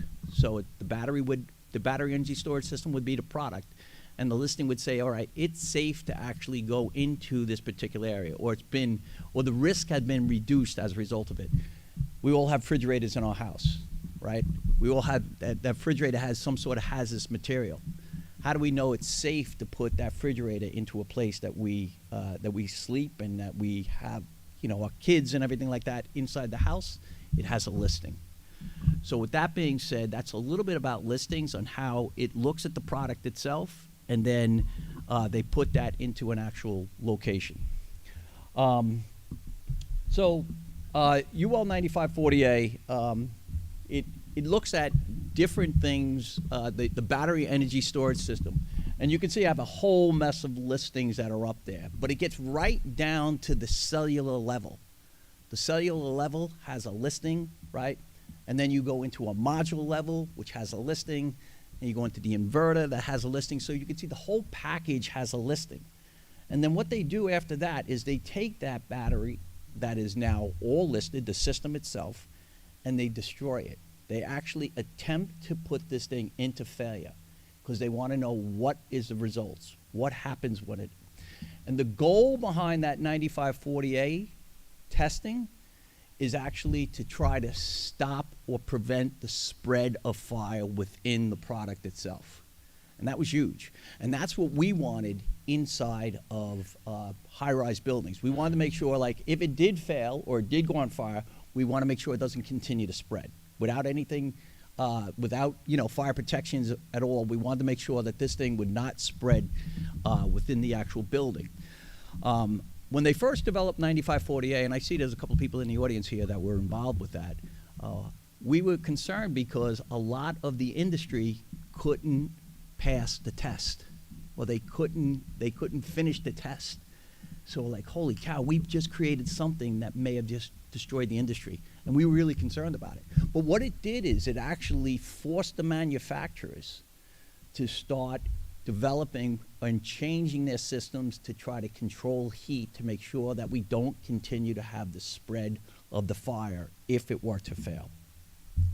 So these batteries that when they are tested and they're listed, they're done by what they call a national recognized testing laboratory, which means that they're not done by any particular laboratory. These systems, these laboratories themselves have to be, the government. They're looked at by the government, and they have to make sure that they pass certain requirements in order to actually get those listings in there. So a little bit about this large-scale fire testing. What it does, it's a data collection test, right? They're looking at it from a certain point of how far does these units need to be from each other. How do we know if this one doesn't go on fire, the one that's right adjacent doesn't go on fire from the heat transfer itself? So it looks at separation distances, and they have to prove that they can put it within a certain distance to make sure that that heat, if it does fail, will not put the next one on fire. So that was a really good thing. Next thing, any type of suppression requirements. This is more for the indoor stuff. Outdoor, you'll see there isn't a lot of suppression requirements because they're able to pass what they call this 9540A testing. If they can prove that if they put this thing into failure and it doesn't spread to the next unit, there's no suppression requirements needed, which is kind of interesting. Also, ventilation and exhaust, and they also look at reignition. They look at reignition, and we know that it's very prevalent in lithium-ion batteries, that they're constantly going back on fire. We see this in some of the consumer products that are out there. I know some people are battling with that right now with these reignitions. Some people said, well, they're not really reignitions, they're actually incomplete extinguishment. And I said, well, that's reignition in our world. So anyway, going back to 9540A, it's a thermal propagation test. Basically, when they say the word propagate, it's really to try to stop the spread of the fire. You know, it does a lot of good work for us. But you can see the litany of things that they have to do it. It forced the manufacturers, as I said before, to redesign their systems in order to control the heat to stop the actual unit from going on fire. It's a very technical test. They start off with the cell itself. They fail the cell. They get a whole mess of different data from the cell test, and they actually get the smoke that we've seen a couple of movies here where they have the smoke. They actually grab the constituents of the what makes up the smoke, because it's a cocktail. It's not just one gas. It's a cocktail of different gases that are in there. And then they start to do some work with that. And I won't get deep into detail on what that is. For instance, like flammable limits, and for those hazmat people who are not in the audience here, and Pmax, which is a pressure, and it's flame speed. The module test is the next thing they do. So now, for those who don't know the architecture, you have a cell, right? A group of cells make up a module. A group of modules make up a rack. And then a group of racks usually make up an enclosure. So all of that is what they test. And we're seeing really good results where people are failing cells inside the module. They're getting a little bit of propagation or spread in the module, and in some cases, not even going outside the module. So that's a step in the right direction. We are looking to tweak this test, so you know. But right now, this here is showing that if these things were to fail in a reasonable worst-case scenario, the word reasonable, worst-case scenario, an overcharge, if they were to fail, we're not going to see spread, or we shouldn't see spread. I never want to say not. I mean, we're in the business of, hey, how many times have you gone to a fire or something where they wait, hey, that shouldn't have happened, right? We've been there. We've all been there. So, but what this is doing is it's reducing the risk. Listings, reduce the risk. Large-scale fire testing, reducing the risk. All of this stuff is trying to actually bring down the chances or the risk of a fire event. After the module test, they get into what they call the unit test. So now you can see the levels, right? This is called defense in depth, where they actually are going to the next stage. They go from the cell to the module to the unit test. And as long as that unit, if it were to fail, doesn't go to the next unit, that is considered a good test and you can move forward. But there's a lot of data that's collected as a result of that. And during my time that's out there now, when I do speak to a lot of the fire departments, especially the code officials, a lot of them don't understand and don't know how to interpret the test. And that's a problem for us in the operations world, because we're depending on them to make sure that they're doing the right thing by us, to make sure that they're protecting us. So there's got to be a little bit of work done on that side to make sure that the code officials understand this UL 9540 large-scale fire testing that's in the code. It's in the NFPA code, and it's in the International Fire Code for those people who are on the I codes. So all of that stuff is already out there. The next one is what they call an installation test, and this is more for indoor systems. If this things were to go on fire, you know, we want to have some way to actually try to put this thing out or protect the room itself. And this is where the installation test comes. Most cases, if you do not get spread within the unit level testing, so now you got a unit that goes on fire. If it doesn't spread to the next unit, then you don't need to do the installation test, because you already proved that it's not going to actually continue to spread. But if it does spread, they give you another shot to say you can use some sort of water to cool it down to make sure it doesn't spread. even further. So that's called the installation test. So now we take that product, right, and now we put it into different locations. We put it into different locations, and we want to make sure that we feel good. So I've just got a couple of things up here that just showing you where these things could be in your municipality. I heard someone mention, Bob, I think mentioned earlier that if you got an open field in your area, expect an energy storage system there. I can tell you in New York City, if you got an open lot, expect an energy storage system there. I was just at one yesterday where it was squeezed in between two buildings, train yard in the back, all these different things. But they're looking to get these things in there and relying a lot on these large-scale fire testing to prove that safety. But most of them are going to be near the substations. They're not going to be staffed. They're going to be basically there by themselves, and you show up to the scene, you're pretty much on your own. You're on your own unless there's some callback number. And this is where the code officials need to come in there to press these people to make sure that they have someone that they can speak to in the event of a failure inside the system itself. We looked at that in New York City, and that we were big into this, making sure that the fire department had someone that they can rely on to make a phone call, to make sure that someone could be speaking on the other side of the phone and give them information about it. They also have a requirement that they need to be there within a certain amount of time, because after the fire is out, we have to make sure that who's going to actually safeguard this thing with the stranded energy after a damaged system has gone into failure. And this is one thing that now they're looking at nationally. And it is in the code, but it's not a requirement. The code official has to ask for it. So that stuff is already out there in the code, but I'm realizing that a lot of people are not asking for that. So I'm letting you know on your side. We're going to see them inside the buildings. We already see them inside the buildings already with UPS systems, uninterrupted power supply, backup systems, standby systems, and things of that sort. When they first came into New York City, they were going to change these lead-acid batteries, which are called legacy batteries, which I've been to a couple of calls on them. I've only been to one fire in all my time in the New York City Fire Department with a lead-acid battery. I've been to a couple of failures, but not a fire. So these things will be out there all over. Hospitals and all the different financial centers that are out there all have these battery backup systems. Outdoor, you can see here, just take a look. If you were to show up there, there's no one there to greet you. There's no one there to greet you to tell you what's going on. And you guys are holding the bag. Where do you go from here? How do you actually handle this? You're probably going to need someone. These things, some of them will be owned by the utility companies, but most of them will not be owned by the utility companies. So for those who are sitting in on these meetings, when they come into your area, make sure you press them. Tell us how we're going to handle this if this thing were to fail. Who are we going to speak to? This is a sensitive location. Let me see if I can get this to work here. This particular area right here, that's the energy storage system. Right there is a school.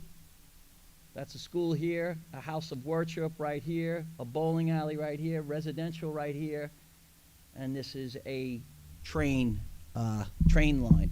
Again, this is in New York City. I can tell you that they are pushing these things into as many locations that is available within New York City. So you will see them for those people that are in urban environments. You will see them in these particular areas. We're also going to see vehicle to grid, where they're going to be using the school buses. A lot of places are having their school buses go from fossil fuels to electric school buses. I think Massachusetts itself actually has a law in place where they actually have to start changing this out. What are they going to do? They want to use these as a energy storage system themselves to push energy back into the grid when these buses are not being used to pick up the students. Also in the car area too. So the car will serve as an energy storage system. This is a gap in the code. So this thing is moving all over the place. Now it comes home and it serves as an energy storage for your particular house. So a challenge for us in the fire service, something that we should be aware of.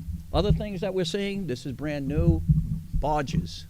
For anyone who has water near them, they're actually using barges now. This is going to be brand new in the code. This is a barge here that's a energy generation station. They're going to move these out and put batteries in there. Some people like it, some people don't like it. I'm just letting you know what's coming. What we're doing in the 855 is we're putting prescriptive requirements on what is needed. And what we do as a task group, we bring in the operation people and say, what do you need and how can we get this into the code? And that's important to make sure that we have the operations people involved in that. Rooftop installations, this is going to be all over the place too. Again, going back to my municipality, which is very aggressive with their energy footprint. They have a local law 97 where if they don't start putting energy storage in the buildings, they're going to get fined. One place is fined $1 million a year, so they're actually trying to get these energy storage systems in there. One of the locations that they're looking at is the rooftops. So you'll see more and more of them coming on rooftops. Parking garages. We'll see them in parking garages. This one here is this one over here. For those people looking here, this one here. This is underneath a 50-story multiple dwelling in the middle of Manhattan, and that's an energy storage system right there. Now, we have all of these regulations that they had to follow in order to get this thing installed, and right around the corner, and I know people from Tesla here, were a couple of Teslas that were actually charging, which probably had more energy inside the cars themselves as opposed to what you see up here. So this is, again, something that we need to think about, or you should be aware of in your municipality. Dedicated use buildings, where there is nothing but batteries from floor to ceilings that are higher than what we have here, just open racks of batteries that are coming in. This is in the code. It's allowed. Again, going back to our 9540A, this is where 9540A really comes into play. If this thing were to go on fire, we could have this whole building on fire. When we look at 9540A, what we're trying to do is, if it does fail, we don't continue to propagate or spread from one rack or one unit to the next unit. And in the dedicated use building, that's where it really could come in handy. And how are we going to handle this in the operation side is going to be a major challenge on the operations. This here is a mobile unit. These things are now becoming very prevalent as we get large events in certain areas. Instead of having a generator, they're going to be bringing in mobile energy storage systems. These things are also going to have some requirements that they need to fulfill. But again, it's a moving target for our guys, right? And this is something that we have to keep in mind. So I talk a lot about lithium-ion batteries, but just so you do know, 855 covers a whole mess of different chemistries, not just lithium-ion, but the one that we see prevalent out there is going to be the lithium-ion. But I did want to let you know that if you are thumbing through 855 or the codes themselves, or if you get a different type of chemistry, there is some requirements for the different types of chemistries that are out there. Most of you are going to see the lithium-ion. Hunter was just up here before, and he was talking about his incident, his unfortunate incident. And one of the things, I don't know if he mentioned it, but one of the things that the responders didn't know, they didn't even know this thing actually existed in their area. And I don't think they got permits. So Hunter, you're in the room here. Hunter, wherever you are.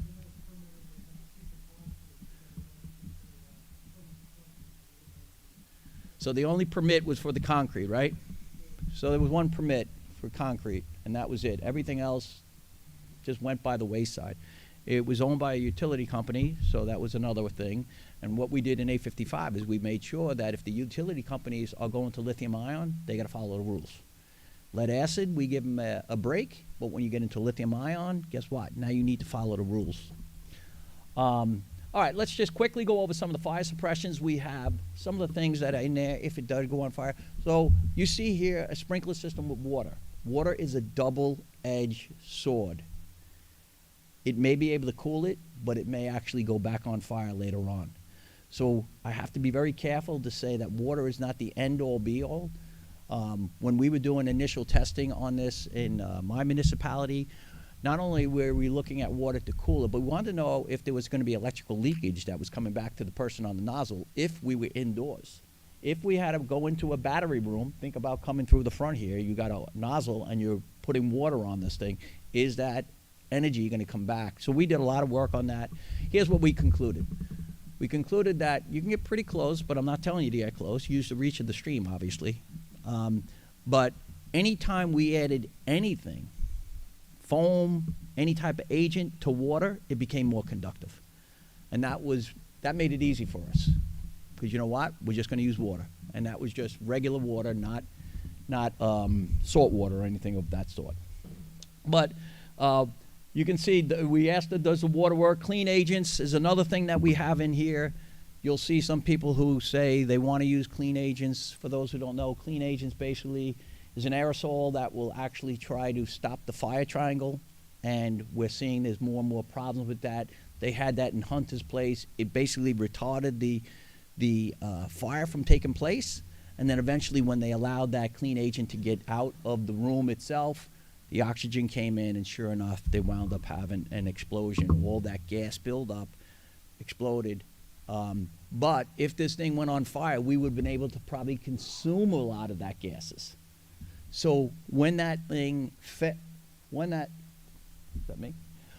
fails, when that actually the battery fails, it will give off this gas.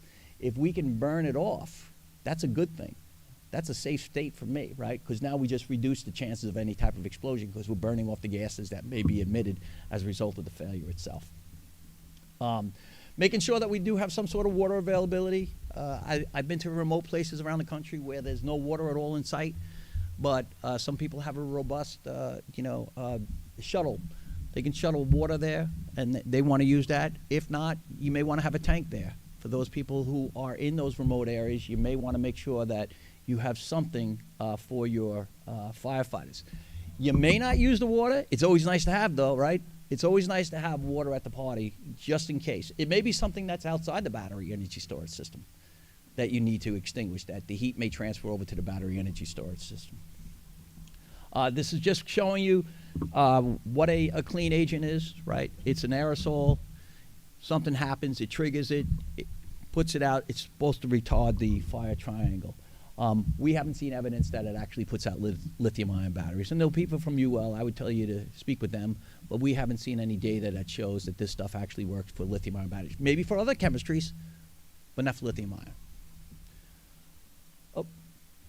Explosion control. I can't get deep into this, but we did look at this. We knew back in 2016 that these things could explode. We knew that the collection of gases that are going to be there, that we needed to manage that explosion. And we wanted to make sure that we can manage it to make sure if there was an explosion, none of our people would get hurt. And that's what we have to look at it from today. I'm not telling you that things won't explode. We just want to make sure that we manage the explosion. And there's a couple of ways that we have there. The NFPA standards, deflagration venting or deflagration prevention. One is pulling the gases out with a fan, and the other one is actually having a weak seam somewhere in the container itself in order to absorb that pressure that may come out. And then you have alternative methods, and there's some people out there that have alternative. I see I have a spark plug here. Basically, that spark plug is trying to ignite the gases that get emitted. And we know that actually works pretty effectively. We've seen that done out there. Another thing that we look at is alarms. How many of you here have gone to nuisance alarms? I'm the only one. All right, Sean, you and I, that's it.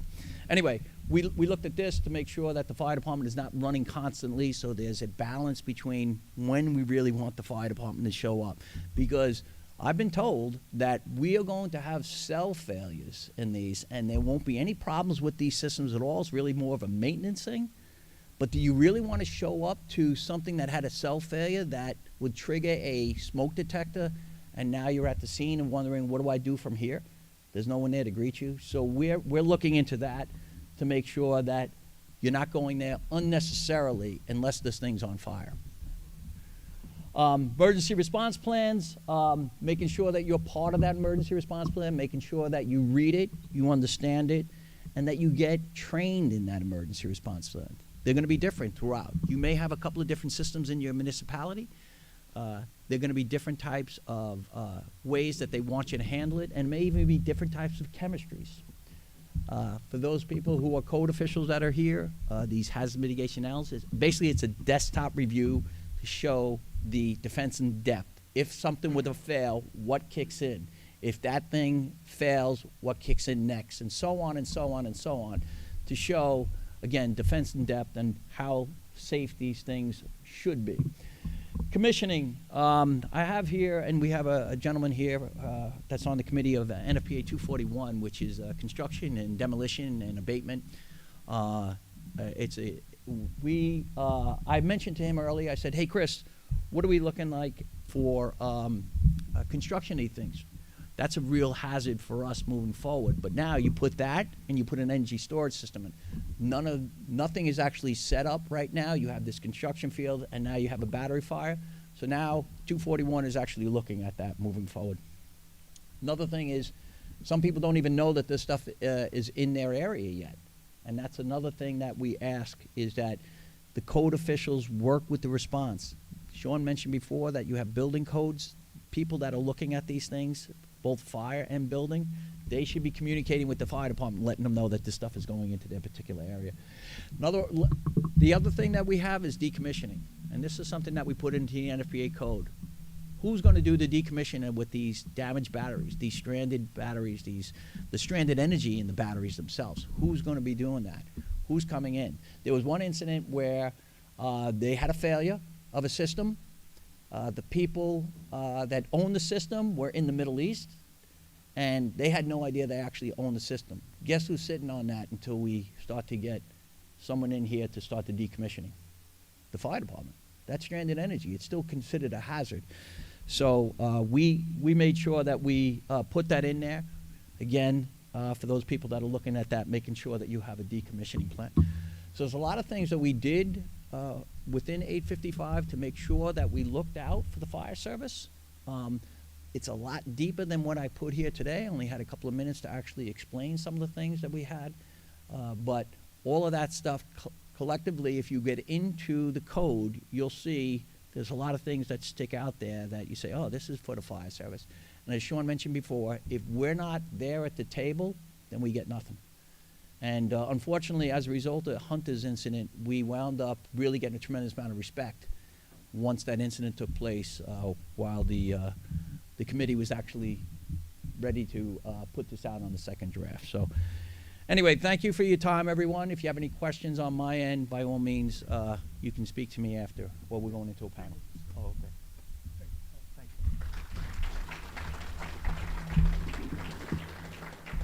As you can see, a wealth of knowledge and information. What we're going to do now is we're going to take a 15-minute break. We're going to come back and have a panel discussion. This afternoon, we'll start diving into the research, and I promise videos, exploding videos. But so we're going to take a 15-minute break. Let's come back 5 after 11. How's that? Thank you.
Check, check, 1 2 1 2.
It's this thing.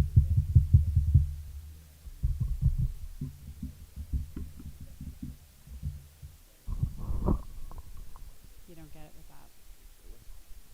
I'm going to try to find it and see if something I can wrap on there. Yeah, well, like you had something smallish like this. I'm not going to use this, but I'm just saying if you've had something.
1 2 1 2.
Oh, okay. Everyone heard? Yeah, no problem. We gotta get one more check.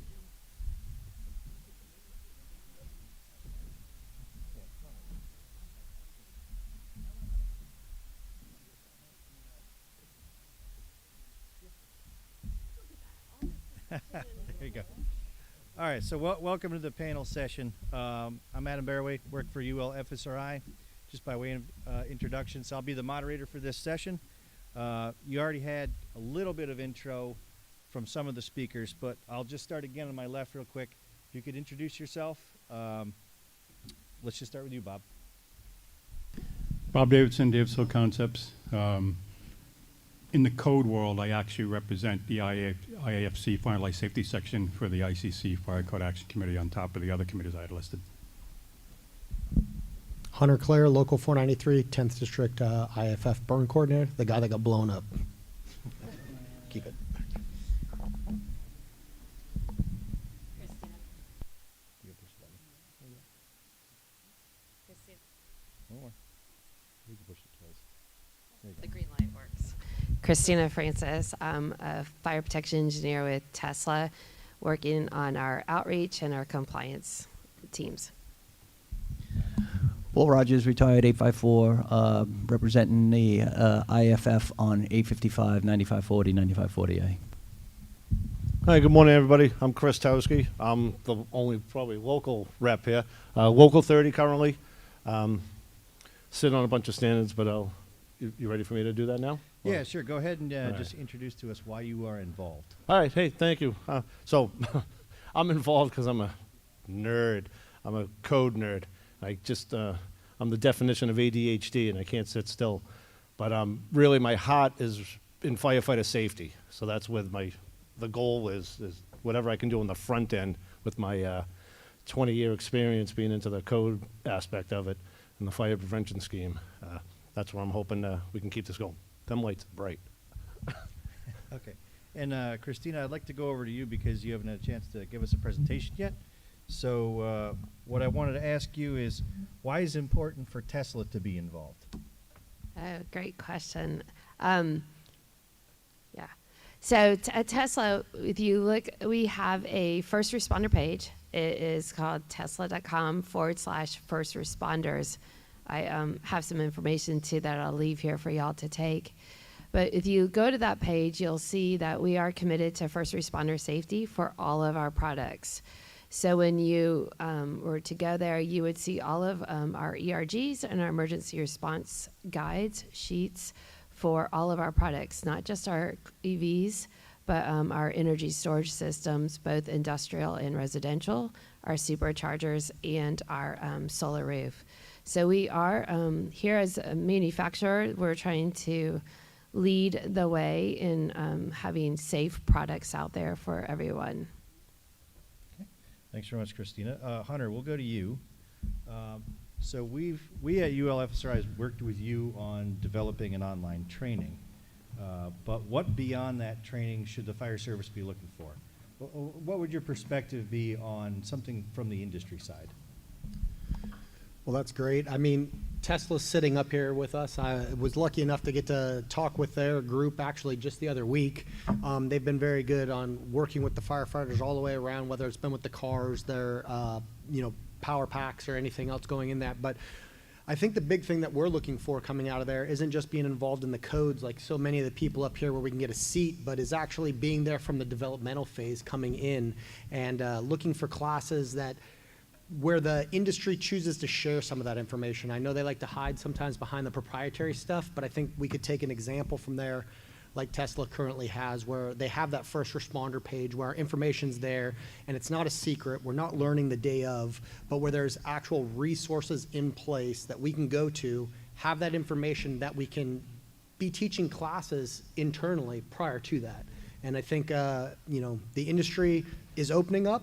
It's with people like Bob out there working on those committees, facilitating those relationships, but we have to continue to build it at our local level because we have different local needs and emergencies coming on, you know what I mean? Yep, exactly. Thank you. And this is really more now a question for me, but I'd like you and Christina to comment. Since the incident in Surprise and since the incident in Chandler, what do you, I know there's a lot of energy storage coming to Arizona. What are you seeing now for engagement with the fire service on pre-incident planning? Actually, funny thing is I think we have 4 new units that have come in the last year and a half just in Arizona, right in Metro Maricopa, 2 in Peoria.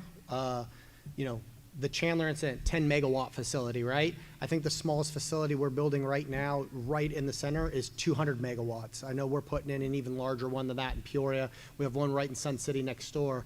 But, you know, with the work of some of these companies coming in, companies like Paul's that are out there working together with that IFF brand coming in, pushing those things out, having our own people on it, we're seeing more interaction and letting us develop the emergency action plans, right? Our response guidelines, listening to our needs. I know if it wasn't for all the pushes that had come from our members from the IFF and all around that are sitting on these committees, we wouldn't have the same say like we were able to get, you know, water storage tanks put in off-site, being able to tie them into the grid, ensuring that we have multiple notification systems, maybe even things that we've been able to do in the valley where we've gotten some meters purchased and put into play when departments that are now responding to these the first 2 companies don't have the money to facilitate, but these companies that are getting in have been able to put some of those things into product to keep our first responders safe.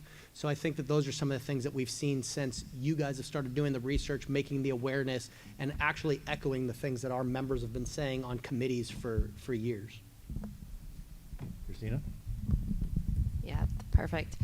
So it's hard to see over there. We, that's my height problem. We actually, since Surprise and Hunter's experience, that is some, also to be noted was before the standards and the listings came out for ESS. So since then, you know, there's the standards 855, there's I-codes, there's UL 9540 that are all out there for manufacturers to follow. We actually continue to try to raise the bar. We look at our testing for compliance, but we also force our products to go above and beyond in full destructive testing. So we look at and test over and over again so that we can have a safe product out there. When we look at our emergency response guides and incidents that we may have or see, we do tend to update those accordingly. If you looked at for example, our large energy storage system is Megapack. If you were to look at that emergency response guide about 3 years ago, it would say to add water to adjacent packs to help cool them. Since then, we have done testing. We've actually had some incidents, not any secret. You can Google those and find those. But since then, we realize that anybody trying to put any water on a pack doesn't help at all. It doesn't cool it because the battery management system for that pack already will do the cooling. And our testing shows that even though they're very close to one another, it doesn't propagate. So in that regards, if you looked at our response guides now, as the piece of equipment that you'll see would just say, do nothing and monitor other exposures. So in that case, when we look at site fire planning, people will ask us a lot of times to come do training, and our first thing is to look at our response guide, and we can show you why what our pack is about and the training required. But we also then you need to go and get a site fire response team. We're just a piece of equipment on a bigger location, so we can't tell someone how to respond to transformers, to buildings on the area for their available water supply. That is all stuff like for Paul and his teams that would be doing that. Okay.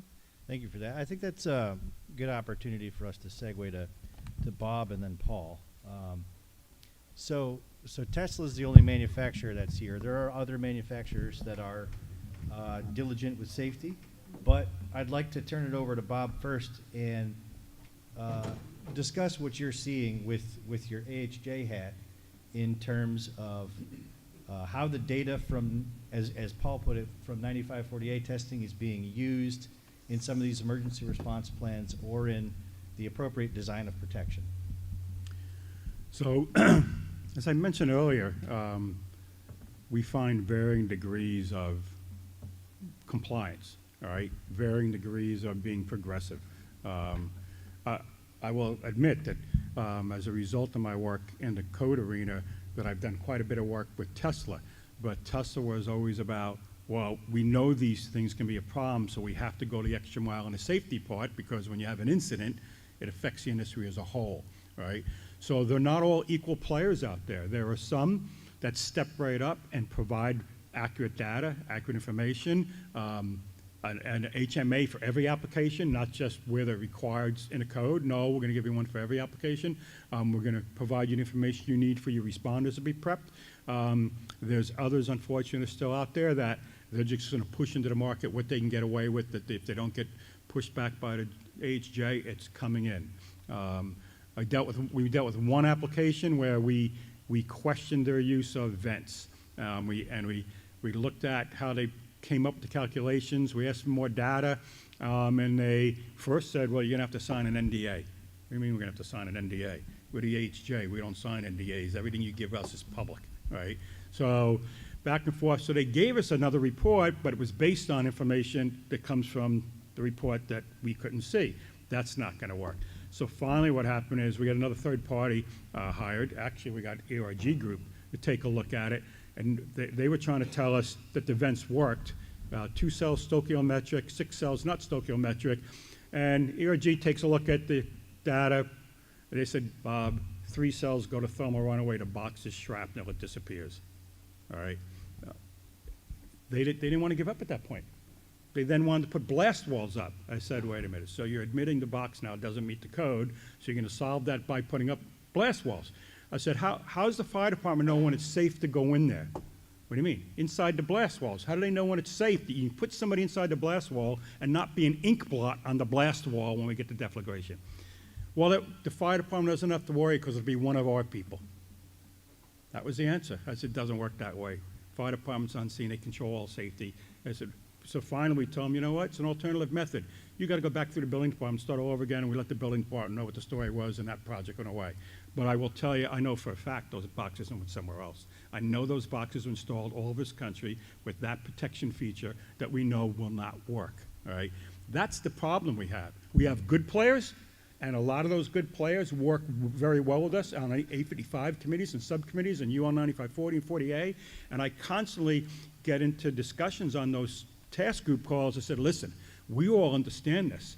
We're on these calls every week. We're the ones that know all the detail and everything, but once we step out of this arena, the rest of the world, code enforcers, fire service, they don't know the details. They don't know, they don't understand it, and we have players out there that don't care, all right? So I'll be honest with you, you know, the jurisdiction I had, when I took the job, it still had farms, but petrochemical R&D labs. We sat between Rutgers University and Princeton, so everybody had a great idea, had an R&D lab or a pilot plant. And I used to say, they got a lot of good ideas, but they don't have the money for the safety officer, right? So we get 1 or 2 lab pops a month, guaranteed. You know, I will tell you, those petrochemical plants were easier to me than reviewing an application for an energy storage system to the depth that is necessary to make sure they crossed all the, dotted all the I's, crossed all the T's, right? It's just that complicated. And I will tell you what they're starting to pick up on now is the maintenance.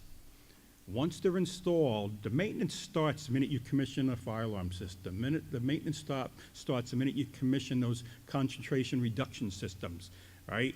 Well, you got to go back and look at all the inspections that are supposed to occur as a result of all the safety systems that are in there. Above and beyond the 9540, the basic battery maintenance they have to do, right? I'm talking detection, gas detection, et cetera. If I do an NFPA 69 concentration reduction system, the inspections start at 3 months. And they go every 3 months until you get a period of time where, okay, at 3 months we're doing good, right? So we can maybe go 6 months on it, but then you got to throw in, well, how often do you have to do detectors, the gas detectors? How often do you have to do the smoke detectors, the FACP? And what do the manufacturer's instructions say for the safety feature? And I can tell you a lot of the big system integrators actually admitted, you know, we didn't factor that in. And now they're signing contracts like $1.2 million a year just for the ongoing maintenance inspections that are necessary to keep them safe. So I will say this is one of the most, unless you're going into the nuclear industry, this is one of the most in-depth complex applications for you to view and make sure to get it right. Okay, thanks, Bob. Yeah, I think that's a perfect segue over to Paul, too, because the nature of the systems being so complex, the testing producing so much data, which may be foreign to AHJs to look at, interpret, and analyze. Can you explain a bit about what you're seeing with the data that comes in, and then how you're providing that analysis service for your customers to bring to AHJs? Yeah, and just for transparency, I do have a business where we work on permitting, so everyone should know that. And we do look at the battery energy storage systems and some of the data that is given to the AHJ, and we question a lot of that stuff that goes on. So there is a lot of calculations that are done in regards to trying to prevent either prevent or manage the explosion from taking place. And I had a slide up there. Obviously, I could not get into deep depth on it. I didn't have the time.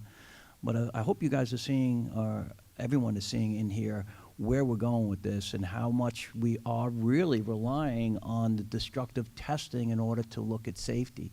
And I started my slides off with that on looking at UL 9540A in order to do that data collection test. And I think that that's where we're going to be able to get a lot of information to make sure that we can manage the incident, right, if there is a failure. And I think your question was, how are we looking at it? Yeah, so we look at it from a couple of points of view. How much gas is being emitted during the actual test itself? Do they have the right amount of fan speed? Do they have the right amount of CFMs that are actually going to pull those gases out to prevent an explosion from taking place? Or if they have what they call deflagration venting, do they have the right surface area in order to absorb that shock wave that would be inside the container itself? So we look at things like that to make sure it's compliant, because our name goes on it. We want to make sure that that happens. But just like everything, you know, the goal is to try to prevent it or manage it. And there have been times, and I've been to incidents that had deflagration prevention. They had fans to pull the gases out, and there was an explosion that still took place. So I guess the moral of the story is always prepare for an explosion if you are to go to one of these systems. When they're on fire, that's a good thing because you consume a lot of those gases. And I'm going down the explosion route only because that's the things that we can't protect ourselves against in the fire service. We can't protect against that. If there's a pressure wave, we don't have any type of personal protective equipment that's going to make sure that we can protect the fire service that is at the incident itself. So, so we look at a lot of different of the data, and we make sure it matches up with how the design of the system was actually put in place to manage an incident that may take place. Okay, thanks, Paul. I think we should dig into a little bit more context on design. I think you can help us with that, Christina. So just from my perspective at UL, I'm not aware of really any other company that has the benefit like Tesla does of having kind of a closed loop where they can run testing, take their data, do redesign. And I don't think I've seen any company do more redesigns. So if you could maybe provide us some context as to where the hazards are coming from, how that has impacted the design, say, from the first power pack up to what you have now. And I think Paul provided some nice context on that. Perfect. Yeah, thanks. So for a data point, I wasn't around during the first power pack. So I was just busy managing toilet paper fires. But anyways. So at Tesla, we do look at things as from a design fault or FMEA, so a design method of what could occur. And we will go through and analyze all the systems out there, analyze them on paper with a lot of very smart people that do that. For their specialty for it. So I just do fire. I don't do electrical. Don't ask me those questions. But we have very smart people that will go through and analyze from electrical standpoints, our thermal systems standpoints, really container strength standpoints. So everything is really analyzed, it's reviewed, it's tested. Systems are tested individually and as a whole. So when you go look at, again, just talking about our big system on Megapack, That mega pack gets tested individually. There's compliance listings also for individual parts, and then it's tested and put together as a full pack. One of the things that is unique for Tesla is we don't follow either an NFPA 68 or 69 system. We are engineered. We are very much a first engineering principle company. If you haven't heard that, you know now. And that's basically if we can remove the hazard, we just want to go ahead and remove the hazard from it or engineer any of the other additional systems out. So at Tesla, so when we look at our mega pack, our from explosion control is we try to prevent it. We have numerous methods that we try to prevent the event to happen.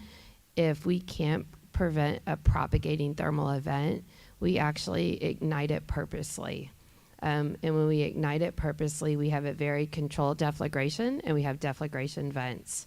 So those that controlled deflagration, as soon as it opens up the pack, then it is a burning pack. So that when you look at our response guides, and it says if you see a pack venting, it truly means just it's failing as designed. So that's where we start testing and going over that. And that test isn't just done once to say, oh, that's great, let's move forward. There's multiple levels of testing that comes up from run-up tests to the final full-scale test. Hey, thanks, Christina. So I want to take a little bit of a pivot because just looking at the clock, I want to make sure we also give time for you all to ask questions to the panel. But before we do that, I know a point that's very important to Sean. I've heard you, Chris, Paul, and Bob talk about this as well, is how does the fire department get involved more in codes? So your workplace is subject to codes, but how can you grab the reins, become part of that, and how does that change the landscape of the hazards around you? Chris, I'll start with you. Oh, thank you. For me, I can only speak of my own experiences, but the way it worked out for me was landing in fire prevention 20 years ago, falling in love with that work, and then just making contacts, making the connections out there with the folks in the industry. And I've been fortunate to be, pretty privy to be meeting some of the top fire protection engineers out there. And with that, it started with an ask. Hey, you'd be interested in doing this? And then not knowing what it was about, learning what it was about, and then divulging into it. And now here it is, 20 years later, I'm into, 8 different NFPA standards, 2 different UL standards. I'm into the elevator standards, so I'm into a bunch of different things because, again, that ADHD kicks in. So that's my story. But Go ahead. Before we move on, what gives you that drive? Like, why is that important to you? Jeez. I'm trying to put you on the spot. No, I don't really know how to answer that. But again, like I mentioned in my opening, what drives me is my fellow firefighters. If I can do something on the back end and that can make it that much safer, make it a better day for those folks without them even knowing, that's job done enough for me. That's all. I'm not looking for none of those prestige things, but to do that, I think I'm getting there. There's a lot of work still yet to be done, but I think I'm getting there. So that's Perfect. what Thank you. I can tell you how I started down in fire prevention. I wasn't assigned to fire prevention, but they asked me to go down to a meeting, and they said it was on overtime. So I took the bait, and I went down for an overtime meeting, and that's exactly how I got involved with fire prevention when they gave me the batteries, because I was greedy and said, I'll take the overtime. So the moral of the story is, be careful taking an overtime shift down in fire prevention. They may just Shanghai you. But in all seriousness, there are every one of these meetings, or even task groups, they're public meetings. You could join, you have a voice. What you don't have is a vote.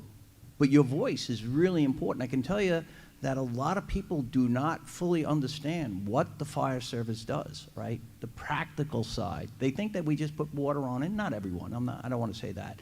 But you have a tremendous amount of knowledge. And I tell the firefighters this all the time. You have a wealth of information that people want to know about.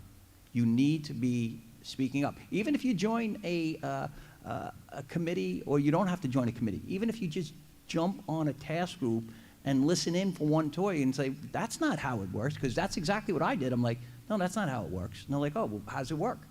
And then sure enough, I started to speak up. And the same applies to you. You really do have a tremendous amount of knowledge, and some of you have a tremendous amount of experience.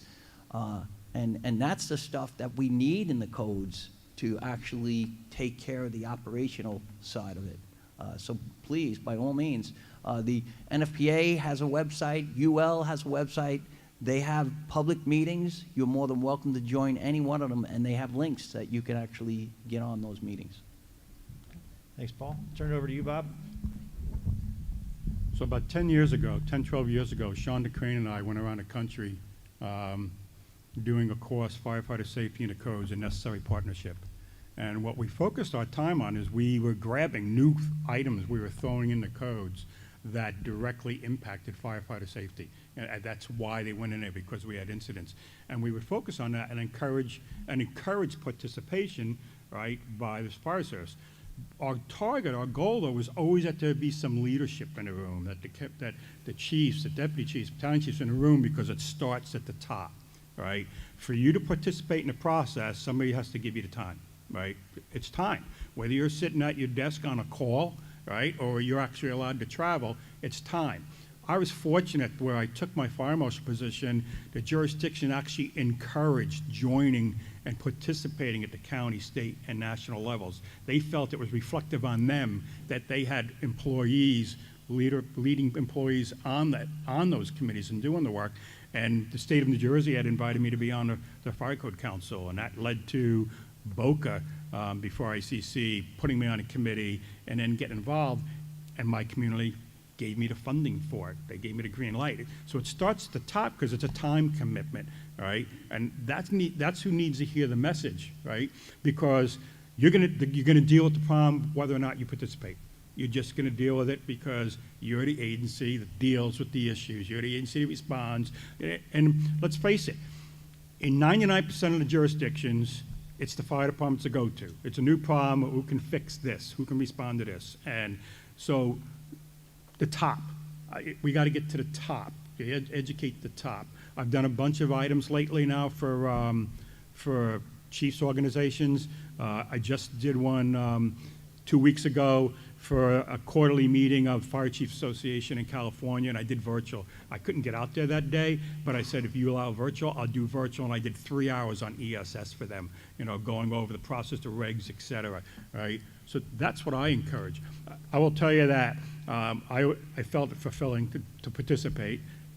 I will tell you, as a consultant since retiring, I probably work more hours now than I ever did in my life. I mean, and between the West Coast and the East Coast, 4 nights a week, my office hours go to 10 o'clock at night down in South Carolina, ET, right? Not Fridays. Fridays, 5 o'clock comes, I'm done, right? But it's a lot of hours. I do more now, but I find it fulfilling because I've never lost a connection. A lot of people in the consulting world know that my partner and I have a rule in all our contracts. We have a provision that says we don't take directed testimony. We're free to do what we want in the co-development world because we want to stay true to the fire service when we're in the co-development world. We want to testify pro-fire service. If we see a proposal we think is going to harm the fire service, we testify against it, right? That's how we like to do it, right? So for those in a room that are in leadership positions, we need you to help start at the top and take it back so that people can participate in time, because that's what we hear all the time. Well, I need the time. My job won't give me the time. Okay, thanks, Bob. So if it sounds like we have a campaign here to recruit the fire service into codes and standards, we really do. And I'll put my foot on that soapbox just briefly for a moment. Ben and I are going to end up talking about what risk is in our presentations, where risk is just what happens when you have the frequency of an event combined with the severity of an event.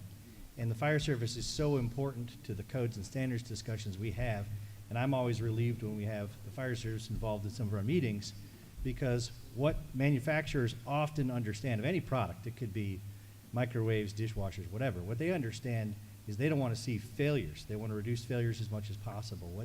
What gets overlooked a lot, and what UL sees a lot, is the amount of thought put into what happens when the failure happens. You can't outright prevent them all, but it's really the voice of the fire service that comes in and puts some sanity in that conversation, where you all are responding to the thing that never happens every time you go to some fire.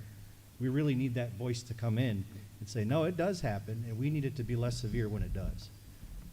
So, having said that, let's turn it over to you all to ask some questions. We've got some outstanding panelists with a great depth of expertise. So Tom's going to be able to get you the mic. Let's see what you got.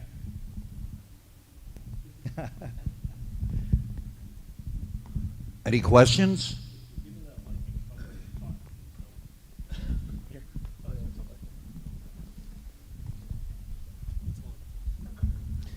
Good morning. I'm not sure who to direct it to, but I'm an electrical inspector for the town of Andover.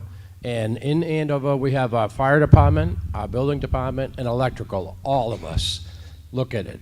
Now, the 9540A and the 9540, that would be a great thing to dive into to know for us how to interpret that, because there is so much data on it. Anybody have tips on where we can go to find that type of information, of what we're looking for in that information? And my name is Paul Kennedy.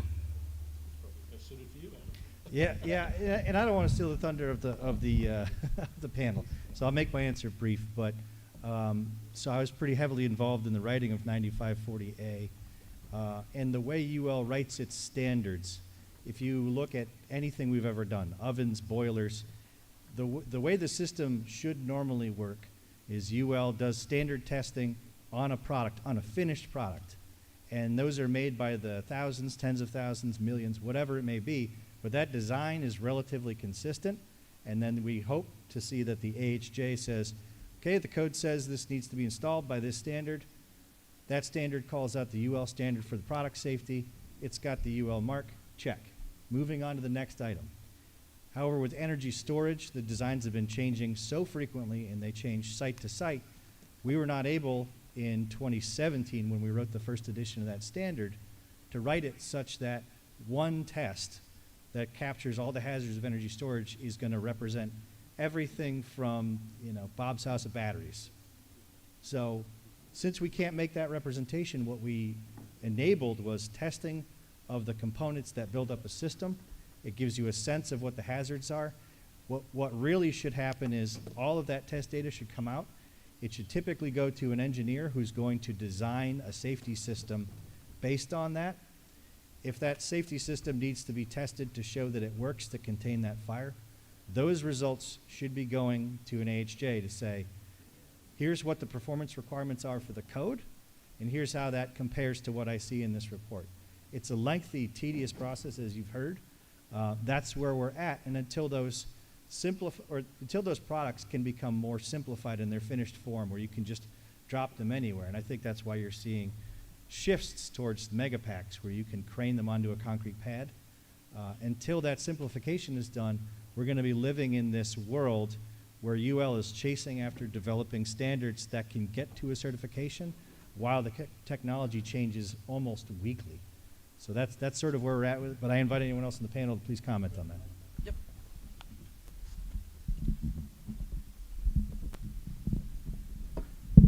So one thing I want to point out is not all labs are equal. All right? That's why you have to look at the paperwork. All right? Some of them do a really great job. The details are there. Others, questionable. You may have to just say, I'm not going to accept this.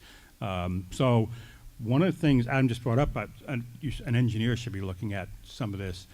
We put in the 2023 edition of NFP 855, it actually says that the UL 9540A test reports have to be accompanied by a separate analysis done by, we use the term registered design professional because that's how the building codes and everything is written, but we added with fire protection engineering experience. That's how we get to FPE in states that don't license them as a distinct discipline.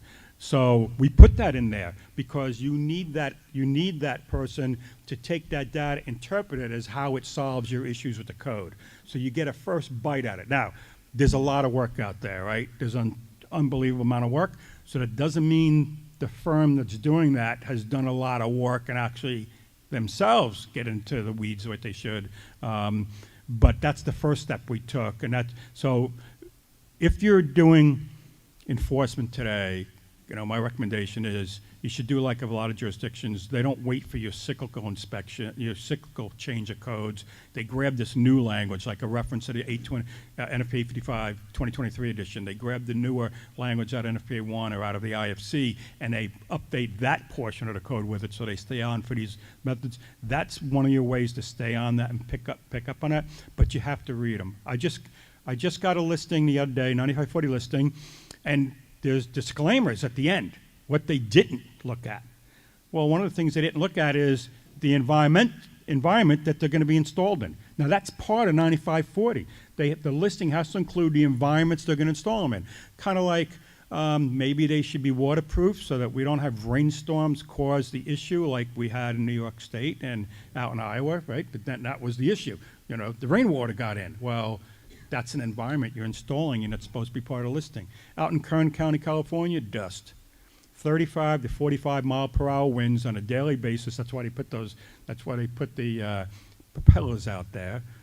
Well, guess what? Dust intrusion is a big problem we're running into. Well, that's the environment they're installing in. So how did you give them a listing if they're not for the environment? So that's why you got to read the details. So, and yeah, you've got 3 agencies looking at it to kind of share in your case, right? Because the NEC has as in-depth requirements, and they refer to UL 9540 and 9540A as the fire code and 855 do, right? So there's a true partnership there, and we've done a lot of work to make sure the NEC and 855 are coordinated so that they do actually function together. But it's a lot to look at, I can't give you all the answers. I mean, I can run a training program on it and show you a lot of paperwork and everything, but that I've gathered over time about what I find. But it's not all labs are created equal. There's some labs with big reputations that you get good material out of. I'm not going to mention any names, but there's other labs, and you have to understand a lot of the work's coming from other countries, and they're subcontracting that work.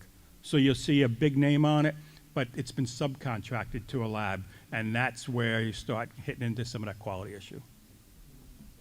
Okay. Paul, any comment from you? No, I think Bob handles it. Okay. And I'll just jump in on that too. So there's not a lot of training out there right now for how to interpret 9548 data. UL put together a couple videos that are on YouTube. They're old presentations we gave when we were introducing 9540A.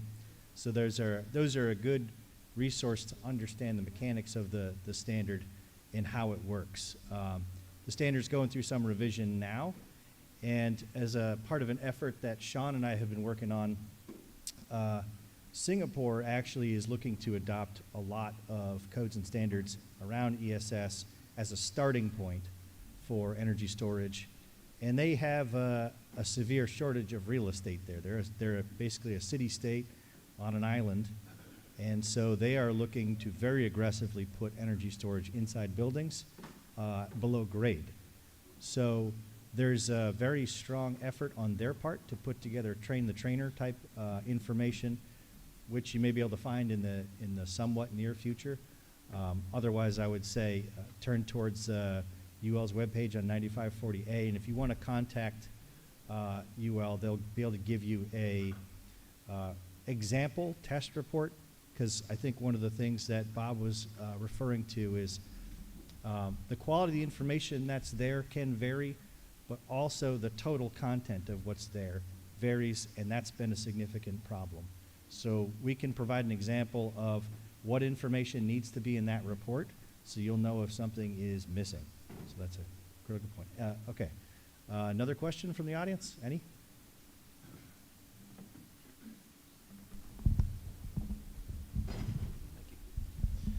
John Bonadillo, Waltham Fire Department, currently assigned to training. This question is for Ms. Francis.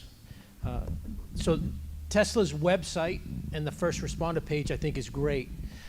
Does Tesla do any local training that they come out to, like local departments with a vehicle, so that we can, see some of the cut points, what to do if it's on fire, stuff like that? Yeah, thanks. We did get that question a lot. and a lot, especially for EV. So there's on that website, there's a first responder safety at tesla.com. And if you have a training need, you can email there. We typically will do it via Teams or some type of online type of training for you, depending on how big the event is. From a car standpoint, to see one, sometimes the best way to do is go to a local sales or service center, and our service techs are able to help you too and provide, if you're there and say you're with local fire department, you want to see some of the cut loops or some where the lift points are, they can help you out there too. But we are looking at that. There are a lot of people out there that do training for all EVs also that would, I think, have some options for you too. And You're actually, welcome. I think we could extend that a little bit. If you wouldn't mind introducing the VR equipment you use for energy storage. I'm going to drag yeah. it back to energy storage. Yeah, okay, we'll go back to Energy Star. So we have been doing some virtual reality. We do videos, especially for our large energy storage, where we can put you in a headset where you can see what it looks like inside without having to be dressed out to see it. We are a non-walk-in container. We are plug and play, so we're full of batteries. When people start talking about extra detection, there's no life safety hazard because you can't live in a mega pack. So when we do that, we're able to do this in VR, where we can put you or your department all together at one time, looking at it. What does it look like? What does it feel like to be in a large field?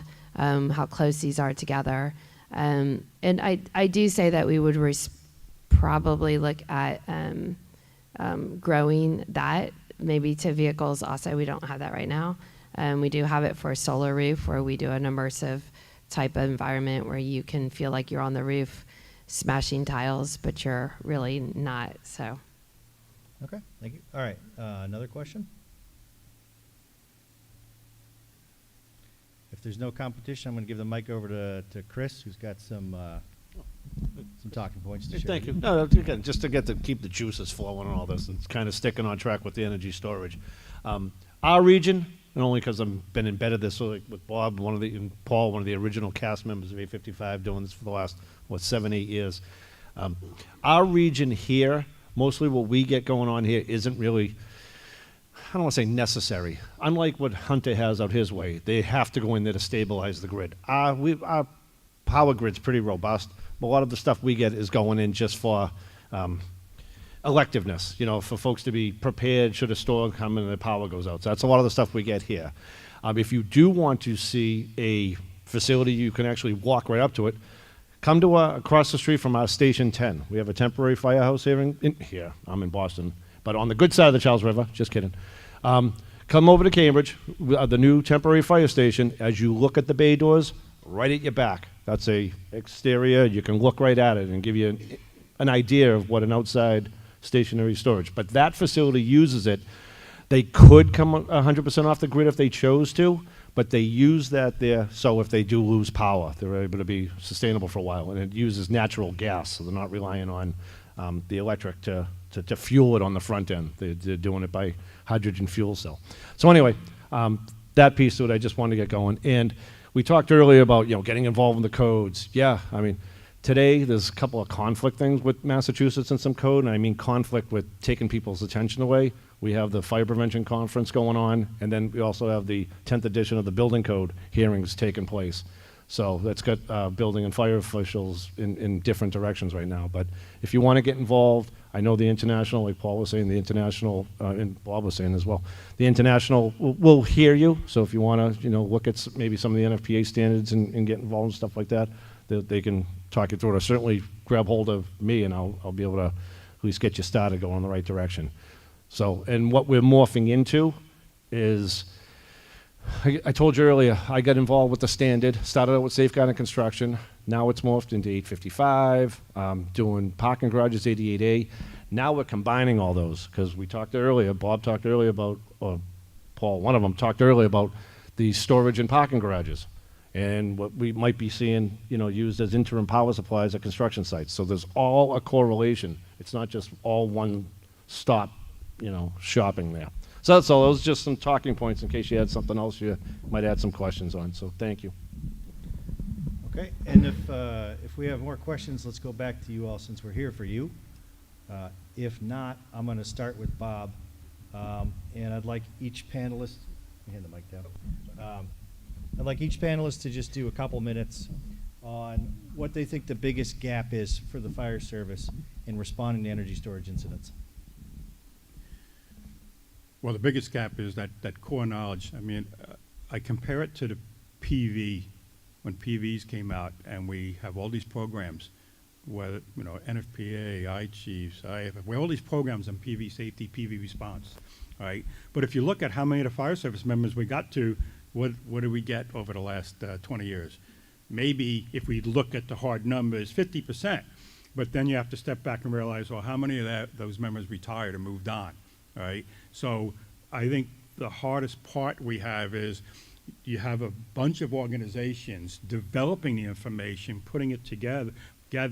It's getting it to the individual fire service members, the individual line officers. The International Association of Fire Chiefs formed a lithium-ion battery committee, and it's across the board dealing with this, but also guidance information for the fire marshals, but also response. And one of the things that came up is Tesla's got a great emergency response guideline document, right? But when you look at the size of it, that company officer in a cab of a truck is not going to read through that whole document on the way to the call. Right? So what they developed is they developed a downloadable single-page response to EV fires, a downloadable single-page response to ESS, highlighting the important first steps to take, right, on arrival. Then you have time to pull out, look at the guide for that particular vehicle, look at the information for that ESS. Getting that out is the hard part. Right now, the International Code Council has a ad hoc committee on batteries and looking at all the codes and standards, training available, research available, et cetera, to try and look at a gap analysis of what's not in the codes, but also what's not available training-wise. Or maybe it's a matter of we have so many organizations putting it together, we need to get a site together that actually points us in all those directions, because there's so much great information that's out there if you know where to look. Right? They're going to have a report out probably another 6 months to the board with recommendations, but I know being on that ad hoc committee and chairing their commercial ESS subcommittee, there's already a lot of good information coming out. We're like, hey, we're in the middle of a co-development cycle. Don't wait for this report. Give that to us now. We're making changes now that we can use. It's that information flow. I think that's the hardest part. How do you get it, and how do we get it to everybody else? Well, I'll tie into being slightly antagonistic towards what's going on, and we know money is the driver. And the one thing we've seen in our neck of the woods, and it's been talked by everybody up here, is we can have good manufacturers, we can have good partnerships, we can write great code, we can be a part of developing everything. And I'll throw it out to retired Chief Abbott that's out there that was in charge of Surprise at the time, and what was going on in our area is we've already seen code get beefed up. We've seen it tried to be reinforced. But when the money gets into the play and these companies want to get in, right, they grease the wheels where the wheels need to be greased. And they find, we've seen them in our neck of the woods already, exemptions have been made on what you need to put into the code. So we can do all the stuff up here, we can have all those areas, we can create those partnerships, we can sit on the boards. But until we have companies that truly believe that the life of a firefighter or a first responder is tied in is just as important as the money that they're putting into their shareholders, and we believe that this is a partnership all the way around, then we're going to continue to have those problems. And those are the things that we run into in the fire service is, as I said in our incidents, when it makes it to the third floor above and they say things like, we don't pay firefighters to do nothing, right? Or you're looking at code over there and they say, hey, make this one pass because it's going to bring in $10 million. You have a boss that's telling you what to do, and those exceptions get made. So I think that that's the frustration for us in the fire service that we're going to continue to find as this technology continues to build and move to where eventually it will be commonplace for us and those relationships will be automatic. But things are going to get in, they're going to get slipped through the cracks, they're going to be given opportunities. And ultimately, when there is a failure, we're the ones that have to mitigate it, and you're left there holding the bag of when is it safe to turn this back over? And that's what we're all asking, and there still is no complete answer. Because we can say that things aren't going to fail, but we all have a job because stuff fails, right? When can you safely turn that back over to somebody and we can walk away and go into our job? And that's what we're working towards. And hopefully with these continued, the relationships that you're building, that we're building, that you're putting in your community, people sitting on the boards, we'll be able to answer those sooner rather than later.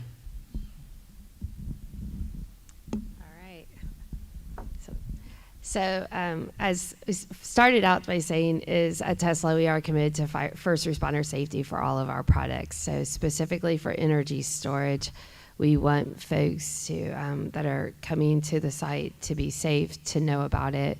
We do a lot of outreach.